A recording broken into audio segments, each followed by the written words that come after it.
In my previous life, my sister was splashed with strong acid. I sold my wedding apartment to raise money for her skin graft surgery to save her life. After she recovered, she blamed me for choosing a doctor who left scars, ruining her chances of becoming a wealthy lady. I couldn't defend myself and chose to avoid her. When I opened my eyes again, I leisurely went for a full-body massage, turned off my phone, and slept soundly. This time, I won't make the same foolish mistake again. In the tranquil VIP room of the beauty salon, the air was filled with a refreshing and elegant fragrance, the unique scent of lavender essential oil. It seemed to penetrate the noise, transporting one to a peaceful corner far from the mundane world. Warm yellow lights softly illuminated the walls, which were covered in delicate velvet padding, not only providing a gentle touch but also creating a cozy and intimate atmosphere amidst the interplay of light and shadow. However, this tranquility was abruptly shattered by the sudden vibration of a phone, which sounded like a trapped cicada frantically hitting the walls of a glass bottle, emitting urgent and desperate noises. The phone lay quietly on the marble coffee table,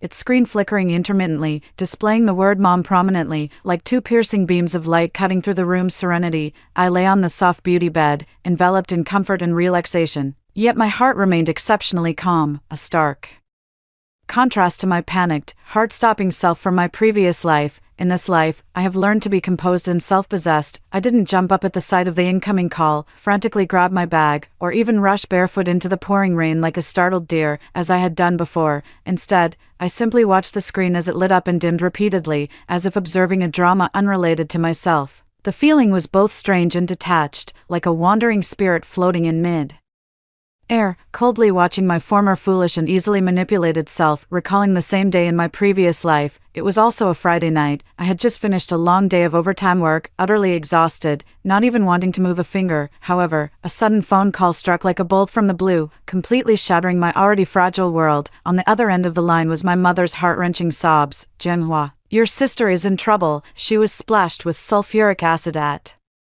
the entrance of Nightfall Bar. There's blood everywhere, smoke everywhere. You need to come quickly." At that moment, I felt the world spinning, as if everything had collapsed. Since childhood, I had been instilled with the idea that, as the older sister, I should yield to and protect my younger sister. Jiang Ro, the girl 2 years younger than me, looked like an exquisite porcelain doll, while I was just an ordinary, unremarkable presence. In my parents' eyes, I always seemed to be the green leaf meant to set off the red flower, the unnoticed, hardworking backdrop. They often said, "You're the older sister, you need to take on more responsibility. Ro is beautiful, she's destined to marry into a wealthy family and become a lady of leisure. Our whole family will rise with her. You must protect this golden ticket of hers and never let her suffer any grievances." And so, I became Jiang Ro's bodyguard, ATM, and emotional trash can. No matter what trouble she encountered or what demands she made, I would fulfill them without hesitation, even at the cost of my own interests. In my previous life, when I learned she had been splashed with sulfuric acid,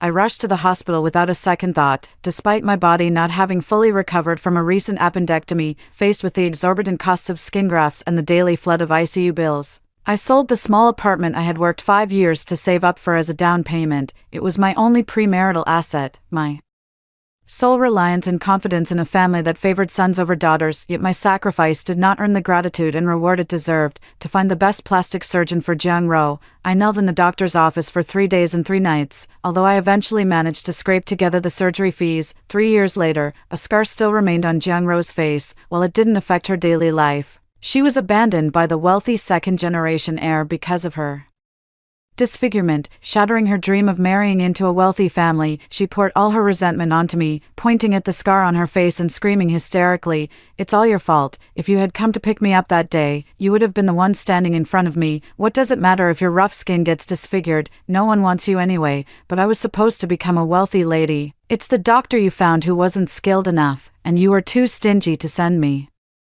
to South Korea for plastic surgery." My parents also sided with her, pointing at my nose and scolding, "You jinx, why weren't you the one who got splashed with acid? You've ruined your sister's life, and you have to support her for the rest of it." Every word they spoke felt like a sharp knife, deeply piercing my heart and leaving me in unbearable pain. Finally, on a cold winter night, driven by jealousy and resentment, Jiang Ro rushed into my rented apartment with a pair of scissors and stabbed me in the throat. At that moment, I felt an unprecedented chill and despair. The intense pain in my throat seemed to linger in my hallucinations, making it impossible for me to forget. However, when I opened my eyes again, I realized I hadn't died. I had been reborn 1 hour before Jiang-Ro was splashed with acid. The phone on the coffee table was still vibrating incessantly. It was already the 12th call. The technician looked at me somewhat awkwardly and asked softly, "Ms. Jiang, your phone has been ringing non-stop. Is there an emergency? Would you like me to bring it to you?" Slowly, I raised my hand and made a move that left the technician stunned. I reached out, picked up the phone, and instead of answering it, I pressed the power button. The world instantly fell into perfect silence. I smiled faintly and said, "It's nothing, just a telemarketer." After speaking, I climbed back onto the beauty bed, my voice lazy and calm. "Don't worry about it, by the way. Upgrade the full-body essential oil spa I mentioned earlier to the most expensive package, the one with imported rose essential oil. Also, I'd like to add a scalp relaxation treatment. I've had a bit too much water in my brain lately and need to drain it out." The technician was taken aback for a moment before breaking into a delighted smile. "Of course, Ms. Jiang. That imported rose essential oil is excellent for the skin and also helps soothe the mind. You have great taste." The warm essential oil dripped onto my back as the technician's skilled and firm hands worked to relax my stiff shoulders and neck.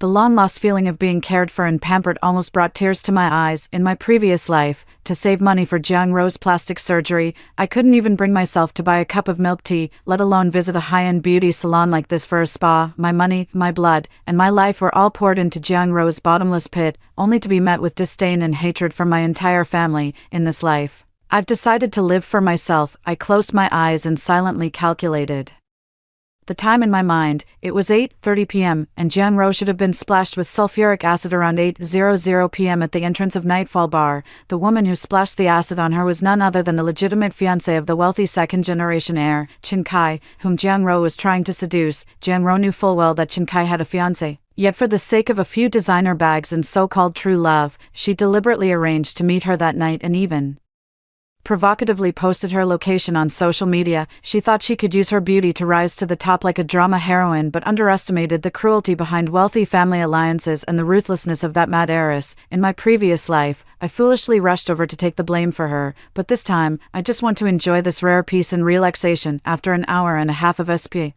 I felt completely refreshed, as if the chill in my bones had been dispelled. I leisurely got up from the bed, changed my clothes, and smiled at myself in the mirror. The woman in the mirror was 27 years old, though her skin wasn't the fairest. It glowed with a healthy radiance from the recent treatment. Gone was the timid, submissive look in her eyes, replaced instead by a calm and resolute stillness. "Welcome back," I said to myself in the mirror. When it was time to pay, I swiped my own credit card for 1,800 yuan. In the past, I would have thought this was daylight robbery, equivalent to half a month's mortgage payment, but now, I only felt it was worth it. Money spent on yourself is real money. Money spent on ungrateful people is nothing but ghost money. It was already 10:00 p.m. when I left the spa. The early autumn night breeze carried a chill, and the streets were aglow with neon lights, bustling with traffic. Instead of heading home, I turned and walked into a high-end Japanese restaurant I had passed countless times but never dared to enter. I raised a finger to the waiter and said, "Just one." Then, I ordered the most expensive sashimi platter and a pot of warm sake. Sitting by the window,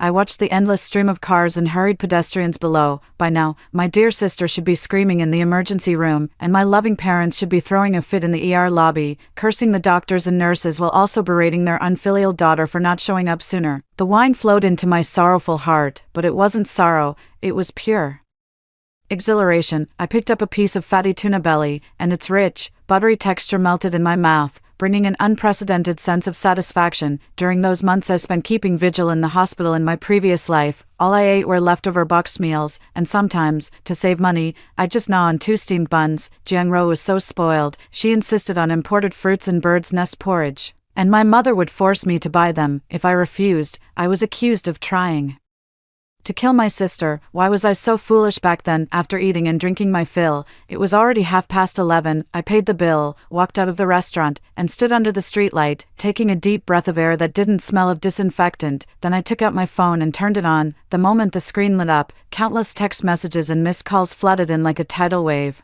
99 missed calls from mom and dad, and even 2 from Jiang-Ro's so-called friends. WeChat was Even more chaotic, Jianhua, where the hell have you been? You're not answering your phone, your sister is dying, do you even have a conscience? Are you deliberately ignoring us? I'm telling you, if Ro's face is ruined, I'll never let you off. Get to the emergency department of City First Hospital right now, and bring your bank card. Looking at these messages filled with grievances and accusations, I felt no anger or emotion. In fact, I found it somewhat amusing. Bring your bank card.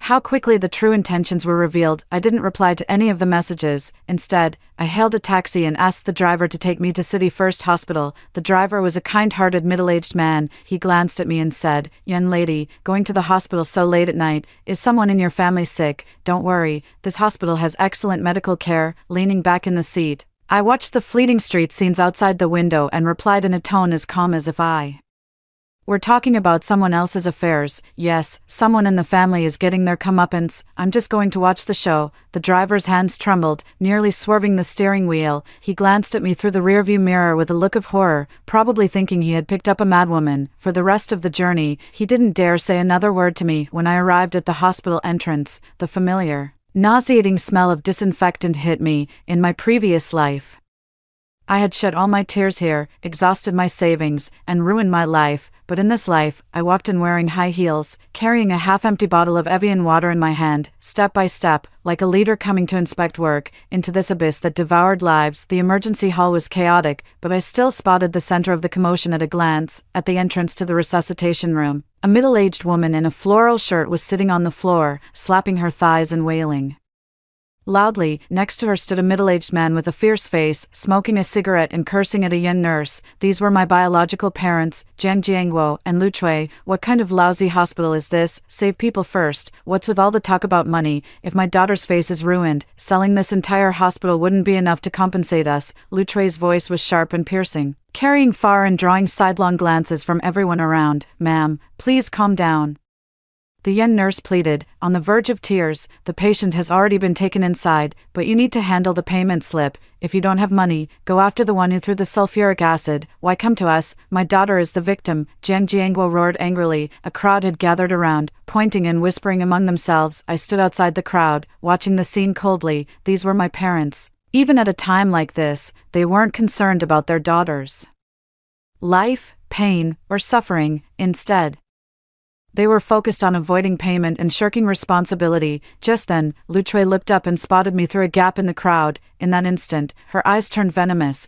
as if she were looking at her father's murderer. "Jianhua, you wretched girl, you finally decided to show up." She sprang up from the floor like an enraged lioness, pushing through the crowd and charging toward me. She raised her hand and swung a fierce slap toward my face with a whoosh of air. In my past life, I would have stood there foolishly and taken the hit, believing it was punishment for arriving late and thinking I owed it to my sister. But this time, I sidestepped slightly and took half a step back. Lu Chui had put too much force into the swing, her hand missed its target, and she lost her balance, stumbling forward and crashing hard onto the cold marble floor. Ouch! A sharp cry echoed through the hall. She hit me. A daughter hitting her own mother. There's no justice in this world. Lu Chui lay on the ground, not getting up immediately. Instead, she took the opportunity to roll around, slapping the floor with her hands and wailing like someone mourning at a rural funeral. The crowd of onlookers immediately erupted in jeers, and countless accusing gazes shot toward me like sharp swords. Some even took out their phones to start recording. "This girl looks decent. How could she lay hands on her own mother? She's just too unfilial, showing up only when something big happens at home."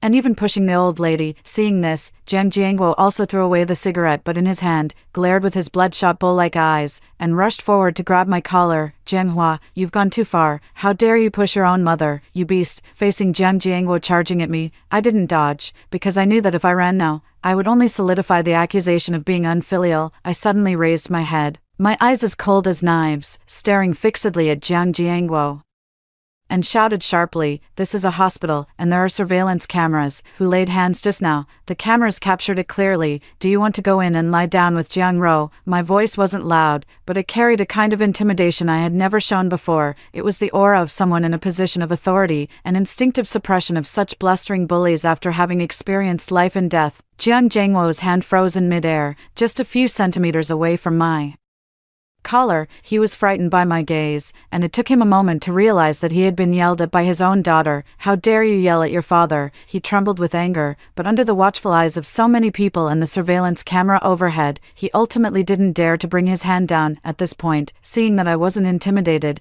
Lutre stopped pretending. She scrambled up from the ground, pointed at my nose, and scolded, "How dare you say that? Do you even know what time it is? If you had come to pick up Ro earlier, would this have happened? It's all your fault, you jinx." This was the kind of circular logic they were best at. Whenever something happened to Jiang Ro, regardless of whether it was my fault or not, the blame would ultimately fall on me. In my previous life, I was brainwashed by this logic, sinking into deep self-blame and guilt, unable to break free. But now, I just find it utterly ridiculous, Mom. I sneered coldly, glanced around at the passers-by holding up their phones, then raised my voice and spoke clearly and distinctly. "You need evidence to make accusations. First, I am Jiang Ro's sister, not her bodyguard or her driver. She's 25 years old, not 5. She is a fully capable adult. Second, I took a step forward, my gaze sharp and aggressive. You say I harmed her. Tonight, he went to the night bar on his own, if I remember correctly. He went to meet that rich second-generation guy named Chin Kai, right? What did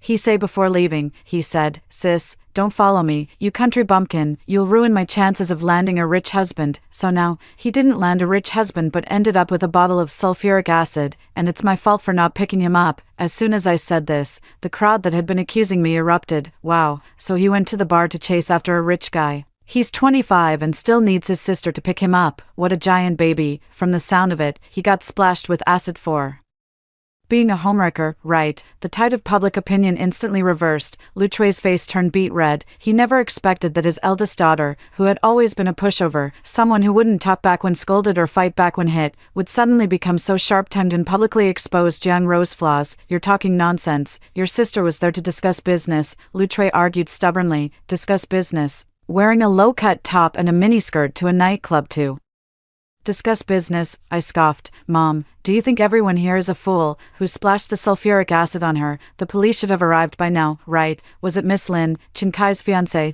The legitimate fiancé came looking for her. What does that mean? That's called knowingly being the other woman. That's called meddling in someone else's relationship. I won't take the blame for this, and I can't carry it." My words hit like heavy blows, leaving Jiang Jiangguo and Lutre speechless. Of course, they knew the reason, but they were used to blaming all misfortune on me for not being attentive or hardworking enough. Just then, the door to the emergency room opened. A doctor in green surgical scrubs walked out, took off his mask, and looked exhausted. "Who is Jiang Lu's family?" I'm her mother." Lutre rushed over as if grabbing a lifeline. "Doctor, how is my daughter? Is her face okay? Can it be restored to how it was before?" The doctor frowned, his tone heavy. "The patient is not in immediate life-threatening danger, but there are extensive chemical burns on the face, neck, and chest, reaching third-degree depth. The eyelids and nasal wings are also severely damaged. Although we performed emergency debridement, disfigurement is inevitable. Multiple skin grafting surgeries and cosmetic repairs will be needed later, and there may also be functional impacts, such as incomplete eyelid closure." Lutre's legs went weak, and she collapsed to the ground. "My Ro, she hasn't even gotten married yet. How will she live like this?" Jiang Jiangwo's face also turned pale, but his concern was clearly another issue. "Doctor, how much will this cost?" The doctor sighed. "The emergency treatment, debridement, and ICU fees for tonight will require an advance payment of about 50,000 yuan. The subsequent skin grafting and repairs will be a lengthy process, potentially costing hundreds of thousands or even millions. Moreover, many imported medications and repair materials are not covered by medical insurance and will need to be paid out of pocket." Jiang Jiangwo and Lutre both exclaimed in shock. For a family like theirs, greedy yet lacking significant means, this was an astronomical sum. In the next moment, two pairs of greedy and calculating eyes turned toward me simultaneously. I knew the main event was about to begin. Jiang Jiangwo rubbed his hands together, the ferocity from earlier vanishing from his face, replaced by a tone of entitled command. "You heard the doctor. We need money. Go pay the fees right now. Start with 100,000 yuan so your sister can stay in the best ward and receive the best medication." Lutre also scrambled up from the ground, wiping away her tears, and chimed in, "Yes, hurry up. You've been working all these years without getting married. Haven't you been saving all your money? If you don't take it out now, when will you? She's your own sister." I stood where I was, arms crossed, gently shaking the bottle of Evian water in my hand. "I don't have any money." I uttered the 3 words calmly. "No." Money. Jiang Jiangwo's eyes widened. How could you not have money? Isn't your company a foreign enterprise? Your salary is so high, and didn't you just buy a house? Mentioning the house, a glint flashed in Jiang Jiangwo's eyes. It was my Achilles heel, the fat meat in their eyes. Last year, I bought a small 60 square meter apartment on the outskirts of the city center. The down payment was what I saved over 5 years of frugal living. And I'm still paying the mortgage myself, I spoke calmly. I didn't tell you when I bought the house, you only found out when it was time to move in and decorate. You made a huge fuss about it, saying I didn't give money to the family and was hoarding assets for myself by buying a house. You have a house. Lu Chui seemed to remember something, rushed over and grabbed my arm. Sell your house. Second-hand houses are easy to sell now. In the city center, you can get at least 800,000 to $1 million for it, just enough to cover your sister's medical treatment. Looking at this face twisted with greed, I felt nothing but utter disgust. This is my mother. When her younger daughter caused a huge disaster and needed a massive amount of money to fill the hole, her first thought wasn't to find a solution herself or hold the person responsible accountable. It was to sell her eldest daughter's only place of security and livelihood. Last time, right here, under the doctor's urging and my parents' pressure, I tearfully agreed to sell the house. That was my hard-earned money, my proof of putting down roots in the city, and just like that, it lightly turned into a few patches of skin on Jiang Ro's face. But in this life, I forcefully shook off Lu Chui's hand, even disdainfully brushed the sleeve she had grabbed. Mom, are you getting senile? I looked at her, a mocking smile curling at the corner of my mouth. That's my premarital property, the deed is in my name. Why should I sell my house to fill the bottomless pit? Jiang Ro dug for herself by being a mistress and getting splashed with acid. What are you saying? She's your sister. Lu Chui stared at me in disbelief, as if my refusal was some kind of unforgivable sin. Even blood brothers settle accounts clearly, I said coldly. Besides, don't you have a house too? The one back in the hometown, even if it's old and run down, is in a good location. Selling it for $1 million shouldn't be a problem, right? Since you care so much about Ro, why don't you sell your own house? The moment Jiang Jiangwo heard about selling his house, he jumped up like a cat whose tail had been stepped on. Nonsense. That's our retirement home, reserved for your brother's future marriage. How can we sell it? Oh, right. I also have a younger brother, Jiang Bao, who's still in high school, the apple of their eye, the hope of the entire family. In this household, Jiang Ro is the commodity used to hook a wealthy husband. Jiang Bao is the crown prince meant to carry on the family line, and I am the laborer paving the way for the crown prince and providing after-sales service for the commodity. Well, since you can't bear to sell your own house, don't even think about touching mine. I turned around to face the doctor, who looked troubled. Doctor, I'm sorry, this family doesn't want to pay. I'm her sister, but I've already married out and am financially independent. In this family, whoever makes the claim bears the burden, and whose daughter it is, they are responsible. Please give the bill to these two. They are the guardians. They have a house. Even if they're reluctant to sell it, they can always squeeze something out. The doctor was stunned, clearly having never encountered such a clear-headed family member. He awkwardly handed the bill to Jiang Jiangwo. Family member, please go pay this 50,000 yuan first, otherwise, the pharmacy will stop dispensing medication, and the patient risks infection. Jiang Jiangwo held that thin piece of paper, his hand trembling. 50,000 yuan wasn't something he couldn't come up with, but that was his burial money, saved for his son. Jianghua, are you really going to stand by and watch her die? Jiang Jiangwo glared at me, grinding his teeth. Don't think I won't go to your company and make a scene. Let your boss see what a cold-blooded creature you are. Make it so you can't survive in this city. The same old tricks. Emotional blackmail and public pressure. In my past life, I was afraid of losing face, afraid it would affect my job, so I compromised. But now, I smiled, brighter than ever. Jiang Jiangwo clutched the thin payment slip, his fingers trembling slightly. The number 50,000 on the slip felt like a heavy boulder, crushing him so hard he could barely breathe. This 50,000 yuan wasn't entirely beyond his means, but it was the hard-earned savings he had scraped together over a lifetime. Money he had intended to leave for his son, Jiang Bao. Deep down, he knew that once this money was handed over, it would be like throwing meat to a dog, gone forever. The family member needs to go pay this 50,000 yuan first, otherwise the pharmacy will stop dispensing the medication, and the patient will be at risk of infection. The nurse's voice rang out beside him, carrying an undeniable urgency. Jiang Jiangwo looked up, his eyes filled with helplessness and pleading. He glanced at me, his gaze seeming to speak of the hardships and struggles of life. However, at this moment, my Heart had long hardened like iron, no longer swayed as easily by his gaze as it had been in my previous life. Jianghua, are you really going to stand by and watch someone die? Jiang Jiangguo gritted his teeth, glaring at me fiercely, his eyes as if he wanted to devour me whole. Do you believe I'll go to your company and make a scene, let your boss see what a cold-blooded animal you are? And make it impossible for you to survive in this city? The same old trick, emotional blackmail combined with public pressure, in my previous life.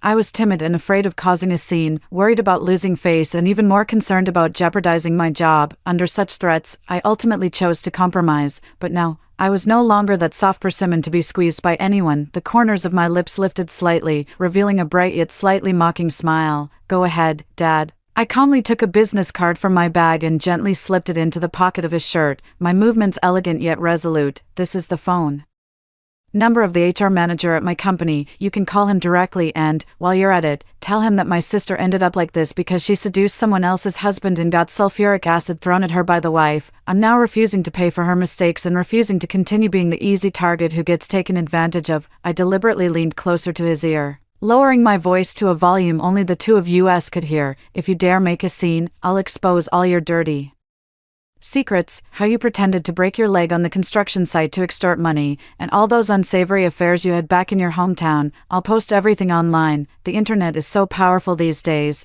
Do you want to experience what it's like to become an online sensation? Jiang Jiangguo's face instantly turned as pale as a sheet of paper. These were the stains he never wanted anyone to mention in his lifetime. The secrets he feared most being exposed. How do you know? He asked, looking at me in horror, his eyes filled with confusion and fear, as if standing before him was a completely unfamiliar monster. I took a step back, returning to my normal volume, and lightly clapped my hands. All right, it's getting late, I have to work tomorrow. Since you're all here, I'll head back first. Oh, and by the way, give my regards to her. Tell her it's okay that her dream of marrying into wealth is shattered. At least she's still alive. In the future, she should find an honest man to marry and stop fantasizing about unrealistic things. With that, ignoring the heart-wrenching curses from Lu Chui, Jiang Jiangguo's wife, my mother, and the trembling finger-pointing accusations from Jiang Jiangguo behind me, I resolutely turned and walked toward the hospital entrance. The sound of my high heels tapping rhythmically on the marble floor echoed crisply, each step seeming to shatter the shackles of the past, filling me with an unprecedented sense of liberation and freedom. Stepping out of the hospital doors, a gentle breeze brushed against my cheeks, carrying a hint of coolness, yet, inside, my heart burned like a raging fire, fierce and resolute. I knew the real war had only just begun. Once Jiang Ro woke up, she would inevitably plunge into a frenzy of revenge. My parents, for the sake of money, would surely resort to all kinds of despicable tactics. And then there was that neighbor's daughter who was still at large, likely one of the masterminds behind the sulfuric acid incident. All of this felt like an invisible net closing in on me, but I was not afraid. I swore silently to myself, come on, then, my home, my money, my life. This time, no one will easily shake them. Back at home, the first thing I did was head to the bathroom and take a long, 40-minute hot shower. The water poured down from the shower head like a warm current, washing over my body as if to rinse away the misfortune and bloodshed from my past life, along with the pungent smell of disinfectant I had inhaled at the hospital that night, flushing it all down the drain until it vanished without a trace. After the shower, I changed into clean, soft pajamas, walked into the kitchen, and brewed myself a cup of hot milk. Then, holding the milk, I slowly made my way to the floor-to-ceiling window. My small apartment is on the 18th floor. It's not large, just one bedroom and one living room. But every inch of space was poured into with my heart and soul, designed by me personally. The off-white walls give off a warm and serene feeling, while the natural wood-colored floorboards exude an earthy scent. The soft woolen carpet feels as comfortable as stepping on clouds underfoot, and then there's the entire wall of bookshelves, filled with my favorite books, like a treasure trove of knowledge. Outside the window, the city's countless lights twinkle brilliantly, like a river of stars in the night sky, beautiful and enchanting. This place is my sanctuary, my only warm nest in this cold world. In my past life, it was from here that I pushed myself into an abyss of utter ruin. I remember clearly the day the real estate agent brought people to view the apartment. I was like a frightened fawn, hiding in the bedroom, not daring to make a sound, listening as they critiqued and commented outside. Every word felt like a sharp knife, scraping painfully at my heart. On the day the apartment was sold, I held that scorching sum of money in my hands but felt like a homeless ghost, drifting Alone through the vast sea of people, this time, I clenched my fists tightly and swore silently to myself, no one will take it from me again. Slowly, I drew the curtains, turned off my phone, and lay down in bed. That night, I slept soundly, without a single dream. The next morning, I was awakened by violent pounding on the door. Jianhua, open up, I know you're in there, you heartless thing, hiding away, what kind of skill is that? It's your mother. Lu Chui's voice was as sharp as if it could shatter glass, followed by Jiang Jiangwo's muffled, angry roar, open the door, if you don't open it, I'll kick it down. I slowly sat up from the bed, glanced at the alarm clock on the bedside table, 7:30 a.m., it seemed they had stayed at the hospital all night and, unable to get money from me, had finally lost patience and come straight to my door, ignoring the shouting and cursing outside. I leisurely walked into the kitchen, toasted 2 slices of bread, fried a soft-boiled egg, and brewed a cup of hand-ground coffee. The rich aroma of coffee filled the small space, while the banging on the door and the curses seemed to fade into a distant background noise, having no effect on me whatsoever. Sitting at the dining table, I elegantly ate my breakfast while opening my tablet to browse the day's news. This complete disregard for them was clearly more infuriating than any rebuttal. The banging on the door lasted for about 10 minutes before suddenly stopping, thinking they had given up. I was just about to enjoy a moment of peace when I heard the sound of a key turning in the lock. With a click, my door swung open. My pupils contracted sharply as I remembered that when I first moved in, Lu Chui had insisted on keeping a spare key for me, claiming it was in case I ever forgot mine. At the time, I naively thought she was finally showing some concern for me. No, looking back, it was nothing more than a setup for them to invade my life whenever they pleased. Jiang Jiangwo and Lu Chui barged in like 2 avenging spirits.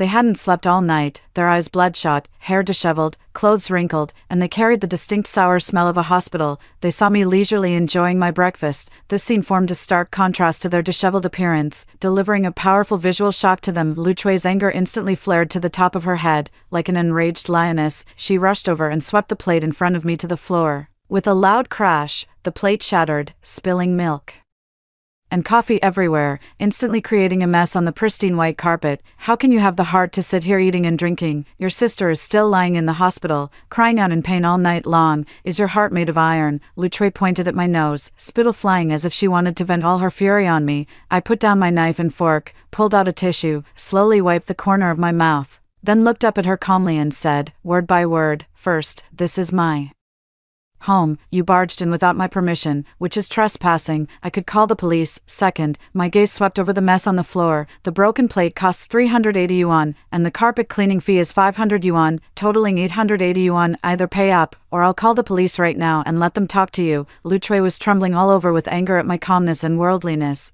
She looked at me in disbelief, as if seeing a monster. You'd call the police on your own mother over such a small amount of money? Jianhua, have you lost your mind? I haven't lost my mind. I stood up, half a head taller than her, looking down at her from above. I just don't want to be taken advantage of anymore. Isn't that why you came today? For the house? Go ahead, I'm listening. Seeing that I wasn't falling for their crying and fussing act, Jiang Jiangwo walked over. He cleared his throat, trying to put on the authoritative air of the head of the household, and said, Jianhua, we won't beat around the bush with you. He pulled up a chair and sat down, crossing his legs as if he were right at home. You've seen your sister's condition. It's not us forcing you, it's reality forcing us. Right now, you're the only one in this family who can come up with the money. Sell the house, use the money for your sister's treatment first, and later, we'll figure out a way to scrape together some money for you to buy a smaller place, later. I let out a sarcastic smile, as if I had just heard the biggest joke of all time. Dad, by later, do you mean after Jiangbao graduates from college, or after he gets married and has kids? Won't all your money be saved for him anyway?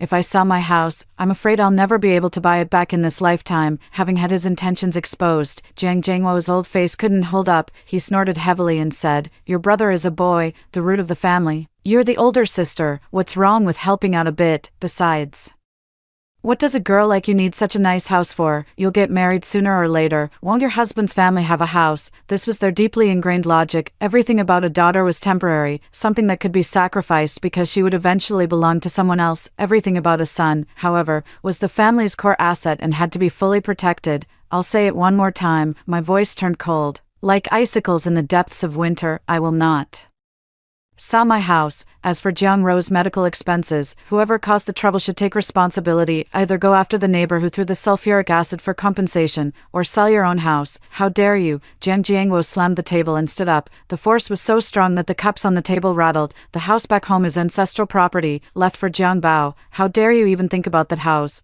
I'll break your legs. So, Jiang Bao's future marital home was more important than Jiang Ro's face in life. I nodded, a look of understanding and mockery on my face. My calmness had completely infuriated them. In their script, I should have either been crying in guilt or trembling in fear at their authority, obediently handing over the property deed, but I didn't. I was like a hard stone, unmoved by their threats. Seeing that the tough approach wasn't working, Lu Chui's eyes darted around, and she switched to a softer tactic. Suddenly, she wrapped her arms around my legs, plopped down on the floor, and began wailing loudly. My Jianghua, how have you become like this? Mom knows you've always been sensible since you were little, always giving in to your sister. When you were young, you gave her your favorite dress without a second thought just because Ro wanted it. During the new year, you even secretly slipped her your lucky money. Now that your sister is facing such a hardship, how can you bear to ignore her? She's your only sister. Her tearful performance seemed so genuine that, had I not experienced it before, I might have believed it. That dress wasn't something I willingly gave away. She and Jiang Jiangwo forced me to take it off, saying it was a waste on me and that it would look better on my sister. The lucky money wasn't given willingly either. Jiang Rose snatched my red envelope away. When they saw it, not only did they do nothing, but they even said, "What's wrong with an older sister spending a little money on her younger sister?" I pulled my leg free and tipped 2 steps back, keeping my distance from them. Coldly, I said, "Mom, stop acting, even if you're not tired. I'm tired of watching. You came here today for only 2 reasons. First, to make me sell the house. Second, if I refuse, to find a way to stay here and force me to sell it." My directness instantly halted their performance. Jiang Jiangwo, furious and humiliated, roared, "We're your parents. What's wrong with living in our daughter's house? Isn't that only natural?" I walked to the entrance and picked up a document folder I had placed on the hallway cabinet earlier. I pulled out a document and threw it in front of them. "This is a copy of the property deed. The owner's name is mine alone. This is my private property." Then, I took out another document from the folder and said, "This is a consultation receipt from a law firm. I've consulted with them, and according to the law, you have no right to live here or control this property. If you refuse to leave, I can apply for enforcement." They stared at the black and white documents, dumbfounded. They never expected that I had even consulted a lawyer, as if I had anticipated their move long ago. "Nini, to guard against us, you actually went to a lawyer." Lu Chui pointed at me, her fingers trembling, her eyes filled with anger and disappointment. I met her gaze without flinching and said, "Not only did I consult a lawyer, but I also changed jobs. So, your plan to cause trouble at my company won't work anymore because I've already resigned." Of course, this was a lie, but it was enough to intimidate them. Jiang Jiangwo completely tore off the mask. Like a trapped beast, he paced around the room twice before his eyes locked onto the door of my bedroom. "The property deed must be in there," he roared. "Old woman, go in and search. Find the property deed for me. If she won't sell it, we'll sell it for her." Lu Chui, having received the order, immediately scrambled up from the floor and rushed toward my bedroom like a madwoman. I dashed forward in one swift motion, blocking the bedroom doorway, spreading my arms wide and shouting, "I dare anyone to try and get past me." Jiang Jiangwo came up and pushed me. I clung tightly to the doorframe, refusing to budge no matter how hard he shoved. Inside that room were not only my property deed but also all my savings and important documents. This was my bottom line. Taking even one step back would mean plunging into an abyss. Seeing that she couldn't force her way in, Lu Chui clawed and bit at my arm. Sharp pain shot through me, and several bloody scratches instantly appeared on my arm. The despair and resentment I felt when Jiang Rou stabbed me to death in my previous life now transformed into boundless strength. With a sudden surge of force, I shoved Jiang Jiangguo away violently. He crashed into the wall with a dull thud, letting out a muffled groan. Then, I grabbed Lu Chui's wrist with my other hand, twisted it hard,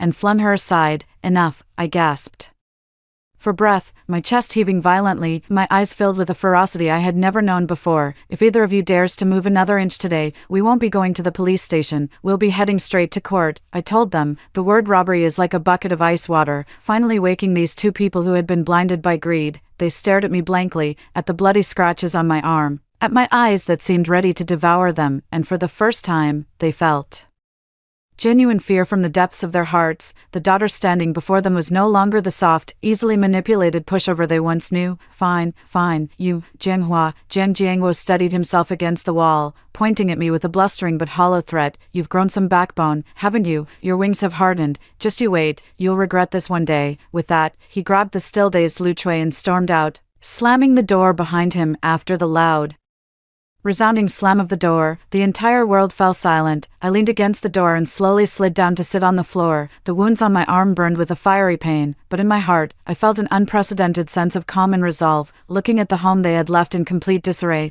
I didn't cry. Instead, I took out my phone and dialed the locksmith company downstairs. Hello, sir, could you come up, please? I need to change the lock, the highest level of anti-theft security. After hanging up, I stood up and began cleaning up the shattered fragments on the floor. I knew this was only the first round. They wouldn't give up so easily. Next, they would come at me with even more vicious and shameless tactics, but it didn't matter. I would meet force with force, water with earth. This was my house, and my life was mine to decide. The locksmith arrived quickly, deftly removing the old door lock and installing a dual security lock with both fingerprint and code access. Miss, this lock has a grade C core, even a thief would leave in tears. The locksmith patted the brand new lock with confidence. I'm talking about fingerprint recognition, incredibly sensitive. With a click, the heavy security door locked shut, as if building an impenetrable fortress for me. I paid the locksmith and said, "Thank you, master," finally feeling a bit more at ease. However, this sense of security didn't last long. The next day, as I went to work and stepped into the office building lobby, I immediately sensed something off about the atmosphere. The receptionist avoided eye contact, and colleagues who usually greeted me were whispering among themselves, falling silent and pretending to look elsewhere as I approached. My heart sank. My intuition told me that Jiang Jiangwo and Lu Chui's bomb had exploded. I headed straight for the elevator when my phone suddenly vibrated. It was a WeChat message from HR manager Li. Jianghua, don't come upstairs just yet, meet me at the cafe. Downstairs, I raised an eyebrow, turned around, and walked out of the lobby. In a corner of the cafe, Manager Li was stirring his coffee with a troubled expression. Seeing me, he hesitated, then finally handed me his phone and said, "Take a look for yourself. This is a video just posted by a local influencer. It's already been shared over 10,000 times. I took the phone. On the screen was a live streaming video, with the backdrop clearly showing the inpatient building of City First Hospital. In the video, Lu Chui was kneeling on the ground, her hair disheveled and streaked with gray, holding up a cardboard sign scrawled with blood-red characters that read, "Please, everyone, save my daughter." Her own sister refuses to help, forcing her to die just to keep all the inheritance for herself. Meanwhile, Jiang Jiangwo stood beside her, holding a megaphone and tearfully denouncing the situation. Kind-hearted people, friends in the media, please judge for yourselves. My younger daughter has been disfigured and is lying in the ICU, fighting for her life, but her own older sister, Jianhua, a high-level white-collar worker who works in the CBD building, clearly with money and property, refuses to give even a single cent. She even kicked her own parents out of the house, forcing us two old folks to sleep on the streets, to keep all the family assets for herself. She heartlessly watches her own sister die. What kind of beastly heart is that? The onlookers, unaware of the truth, pointed at the camera and criticized, "This older sister is too cruel. Is this what they call an independent woman? She doesn't even care about family ties. This kind of person must be exposed online and socially shamed." The comments section of the video was even more chaotic. Some had already doxed my workplace and position, and others had even dug up the address of my small apartment, threatening to splash paint on it. Manager Li sighed and said, "Jianghua, the company is under a lot of pressure right now. The PR department's phone lines have been flooded, all with complaints about you. Although this is your private matter, it has seriously affected the company's image. So the company wants me to ask you to take a leave of absence or resign." I finished the second half of the sentence for him, my tone so calm it even surprised me. Manager Li nodded awkwardly and said, "Take a temporary leave of absence for now. We'll see after this storm passes. You know, as a foreign company, we value reputation above all else." I handed the phone back to him and gently stirred the iced Americano in front of me. The ice cubes clinked against the cup, making a crisp sound. Manager Li, "What if I don't leave?" I raised my head, my eyes gleaming with the light of a hunter spotting its prey. Manager Li was taken aback and asked, "What nonsense? Don't joke around. The whole internet is criticizing you right now. How are you going to turn this around?" "Who said I want to turn it around?" I smiled, a hint of mystery and confidence in my expression. I want to make them crash. I took a USB drive out of my bag, gently placed it on the table, and pushed it toward Manager Lee. There are 3 audio recordings, 2 videos, and dozens of chat screenshots in here, I said. I originally kept them for self-protection, but I didn't expect them to force my hand so quickly. Manager Lee picked up the USB drive with a puzzled look and asked, "What is this?" "The first recording." I raised one finger. "It's Jiang Ro bragging to me a week before the incident about how she seduced Chin Kai, forced his fiancé to back off, and even boasted about making the original wife so angry she'd miscarry. In the recording, she said, "Sister, when I become Mrs. Chin, you can be my nanny. After all, you'll never get married anyway." Manager Lee's expression changed. He hadn't expected such a complicated backstory. The second video. I raised a second finger, is surveillance footage from 2 years ago of Jiang Jiangguo, who was chased by debt collectors in his hometown for gambling debts. He had his leg broken but went to a construction site to stage an accident, extorting 50,000 yuan from the foreman. That foreman happened to be my classmate's father. I've kept this video all along, never thinking it would come in handy now. The third and most crucial part is this. I pointed at the USB drive and said, "It's from last night in the emergency room lobby of the hospital, to pressure me into selling my apartment. They outright said that daughters are nothing but money pits, only sons carry on the family line, and that Jiang Ro, once disfigured, is worthless. They even suggested marrying me off to a nouveau riche in exchange for a bride price to pay for her treatment." This is the complete recording, Manager Lee gasped, his expression shifting from sympathy to shock, even tinged with a hint of awe. "Jiang Hua, you were actually prepared. Having lived in this family for 27 years, if I hadn't kept my wits about me, I would have been devoured long ago, bones and all," I said coldly. I stood up, straightened my collar, and said, "Manager Lee, could you please contact the PR department for me? I don't need the company to clear my name publicly, just help me connect with a few influential media outlets, especially those that love plot twists and focus on women's independence topics. I want to hold a press conference right here in the lobby of this building, right now." Manager Lee looked at me as if watching a female warrior heading into battle. After a moment of contemplation, he slammed the table and said, "All right, I've long been fed up with that moral blackmail. Jiang Hua, if you can win this, I'll personally apply for your promotion and raise." An hour later, in the lobby of the CBD office building, Jiang Jiangguo and Lu Chui were still holding up their signs and causing a scene at the entrance. More and more onlookers and journalists with cameras had gathered around. Jiang Jiangguo was still shouting at the door, "Come out, get out here." Lu Chui's voice was hoarse from yelling, but she refused to stop. Just then, the revolving door of the lobby slowly opened. I walked out, dressed in a well-tailored black professional suit, wearing 8-centimeter high heels, with delicate and elegant makeup, my head held high and my back straight. Behind me were several security guards and a temporarily set-up microphone stand. Seeing me emerge, the crowd instantly erupted. Camera flashes went off like crazy, and reporters rushed forward like sharks smelling blood. "Miss Jiang, is it true that you refused to pay for your sister's treatment? Miss Jiang, what do you have to say about your parents' accusations? We heard you own an apartment and a car but refused to save a life. Is that true?" Facing these sharp questions, I showed no sign of panic. I walked up to the microphone and gently tapped it. The piercing sound of feedback quieted the entire room. Seeing me come out, Jiang Jiangguo and Lu Chui thought I had finally succumbed to the pressure and was about to compromise, their faces showing smug expressions. Jiang Jiangguo rushed forward, pointing at me and shouting, "This unfilial daughter finally shows her face. Hand over the money in front of everyone now, or I'll kill myself right here." I looked at him, my gaze filled with pity and ice. "Friends from the media, everyone present," I began, my voice clear and firm. "First, I want to clarify one thing. I did not refuse to save a life. Last night at the hospital, I already paid 5,000 yuan for the emergency treatment for an older sister who has no legal obligation to provide support, that is already going above and beyond." "What? 5,000 yuan?" Lu Chui shrieked. "Your sister needs hundreds of thousands. Your apartment is worth over 1 million. If you sell it, you'll have the money." "Yes, I own an apartment," I admitted openly. "I bought it with a down payment I saved for 5 whole years by working overtime late into the night, eating instant noodles, and squeezing onto the subway. It's my foothold in the city. May I ask everyone here, if it were you, would you be willing to sell your only home for a sister who acts as a homewrecker, even tries to turn you into her maid?" The entire room erupted in an uproar. "Homewrecker, what does that mean? Isn't the sister the victim?" I gave a signal to Manager Lee behind me, and the large screen in the lobby instantly began playing the Recording of Jiang Ro boasting about being a mistress, along with screenshots of her explicit chat logs with Chin Kai. Hey, sis, what does that Miss Lin amount to? She's just a plain-looking woman. Chin Kai said that as soon as I get pregnant, he'll immediately break off his engagement with her, then I'll be Mrs. Chen, and that woman won't even be worthy of shining my shoes. Jiang Ro's sweet yet venomous voice echoed through the loudspeakers across the entire square. The faces of the crowd, who had initially sympathized with Jiang's parents, instantly shifted to expressions of shock and disbelief. Immediately after, the screen switched to the recording from the emergency room of the hospital yesterday. She's a money-losing burden, but a son is the root of the family. If you don't sell the house, what will your brother do when he gets married? Jiang Jiangwo's unreasonable, patriarchal remarks struck like a resounding slap across the faces of all the self-proclaimed moral guardians. Oh my God, this is just disgusting. How could a father and mother say such things?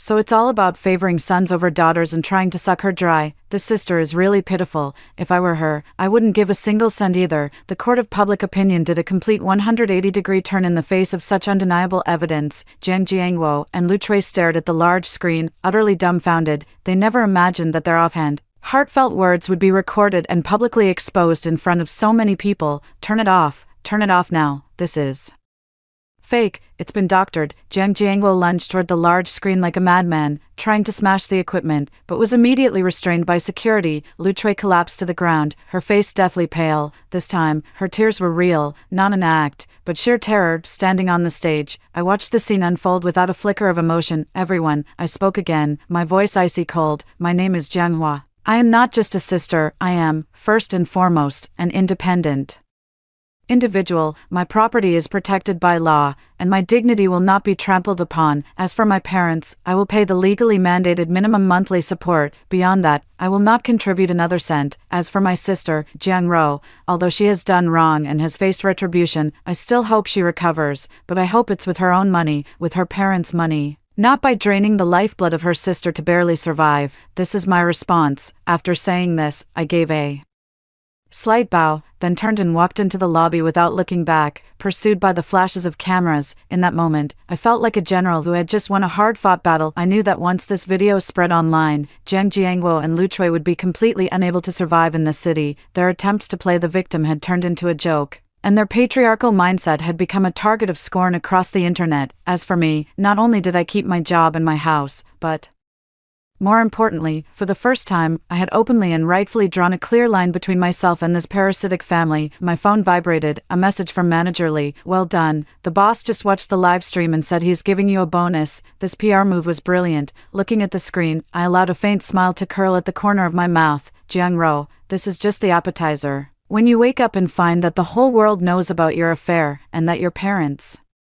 their reputations in ruins, are taking their anger out on you, that will be the real hell. The PR battle was a resounding success. The next day, I went to work as usual. My colleagues no longer looked at me with avoidance or disdain. Instead, there was a hint of reverence in their eyes. A few younger female colleagues even came over quietly and said, "Sister Jiang, you're so cool, you're truly a role model for us." This feeling was 10,000 times better than the timid, people-pleasing attitude I had in my past life, but I also knew this was only temporary. Anning, Jiang Jiangwo, and Lu Chui had been publicly exposed by me, doxed and cursed online. With their vindictive personalities, they would never let it go, and Jiang Ro was about to wake up. At 3 in the afternoon, I received a call from the hospital. "Are you Jiang Ro's family member? The patient has woken up and is extremely agitated. She has already smashed the monitor and the force stand and even bit a nurse. You need to come right away." The nurse's voice was filled with panic. After finishing my work, I leisurely reapplied my lipstick before taking a taxi to the hospital. Before I even reached the door of the ward,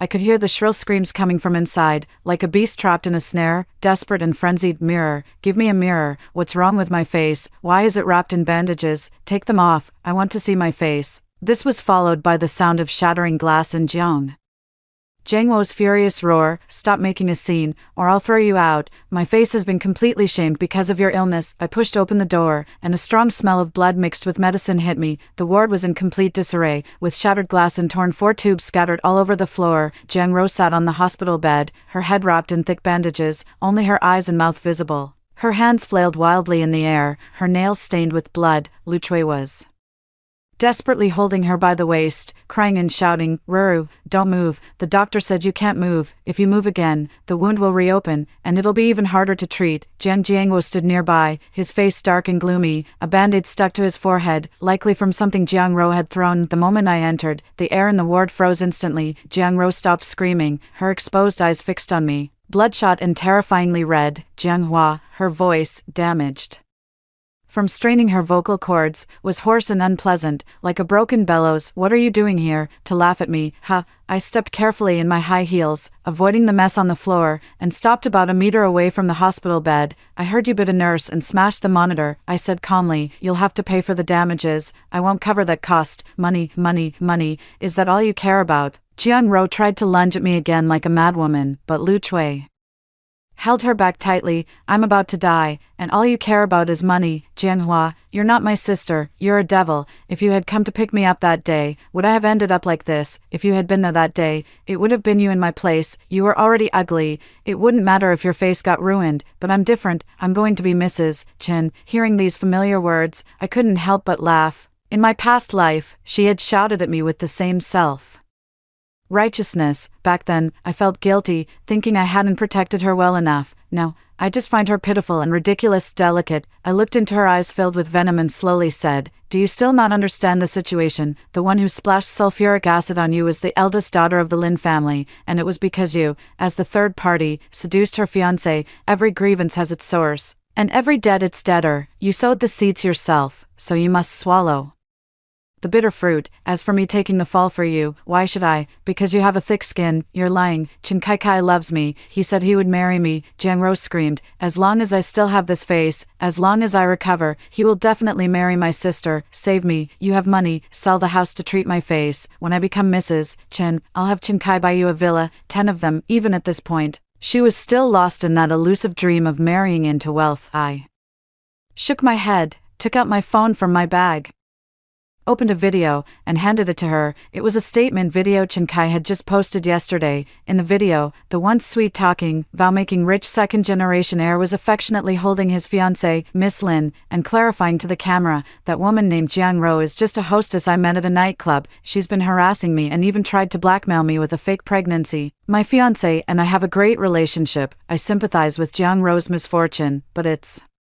entirely due to her chaotic personal life and has nothing to do with me." In the video, Chen Kai was impeccably dressed, cleanly distancing himself and even degrading Jiang Ro to a hostess and blackmailer. Jiang Ro stared at the screen, her eyes wide as if they were about to pop out. "No, this isn't true. This isn't real." She trembled, reaching out to grab the phone. "This is fake. Brother Kai wouldn't do this to me. He said I was his true love. He said I was the purest girl in the world." I took back my phone and looked at her coldly. "Wake up. In the eyes of these rich people, you're just a plaything. When you're pretty, you're true love. When you're disfigured, you're trash. Now the whole internet knows you're the other woman, still dreaming of becoming a wealthy socialite. Keep dreaming." Jiang Ro let out a heart-wrenching scream, then her eyes rolled back, and she fainted on the spot. Ro was so frightened she screamed, and the doctor rushed in to perform emergency treatment. Another round of chaos ensued. I retreated to the door and watched coldly as Jiang Jiangwo walked up to me, his eyes terrifyingly sinister. "Jiang Hua, are you satisfied now?" He lowered his voice, his tone laced with murderous intent. "You've crushed your sister's last hope, ruined our reputation to the point where we don't even dare step outside. Are you trying to drive our whole family to death before you're happy, Dad?" "You've got it backwards," I replied, looking at him. "It's you who have been pushing me all along. I'm just protecting myself. If I hadn't fought back, I'd be the one with the house sold off and drowning in debt on the streets. I don't want to die, and I don't want to be the scapegoat." "Fine, very ruthless." Jiang Jiangwo nodded, a calmness born of extreme anger. "Since you show no mercy, don't blame me for being unjust. Jiang Hua, remember this, we'll settle this score slowly." With that, he turned to take care of the unconscious Jiang Ro, not sparing me another glance, but I knew this was just the calm before the storm. Jiang Jiangwo was the typical scoundrel and ruffian. Once pushed to the edge, he was capable of any despicable means. Sure enough, within 2 days, I received a call from Lu Chui. This time, his tone was no longer filled with shouting and curses but had become unusually gentle, even ingratiating. "Hua Hua, are you off work yet? Mom made your favorite braised pork. Come home for dinner." This sudden warmth sent shivers down my spine. Braised pork was Jiang Bao's favorite. Since childhood, I had never liked fatty meat. It made me vomit, yet he claimed it was my favorite. I'm busy,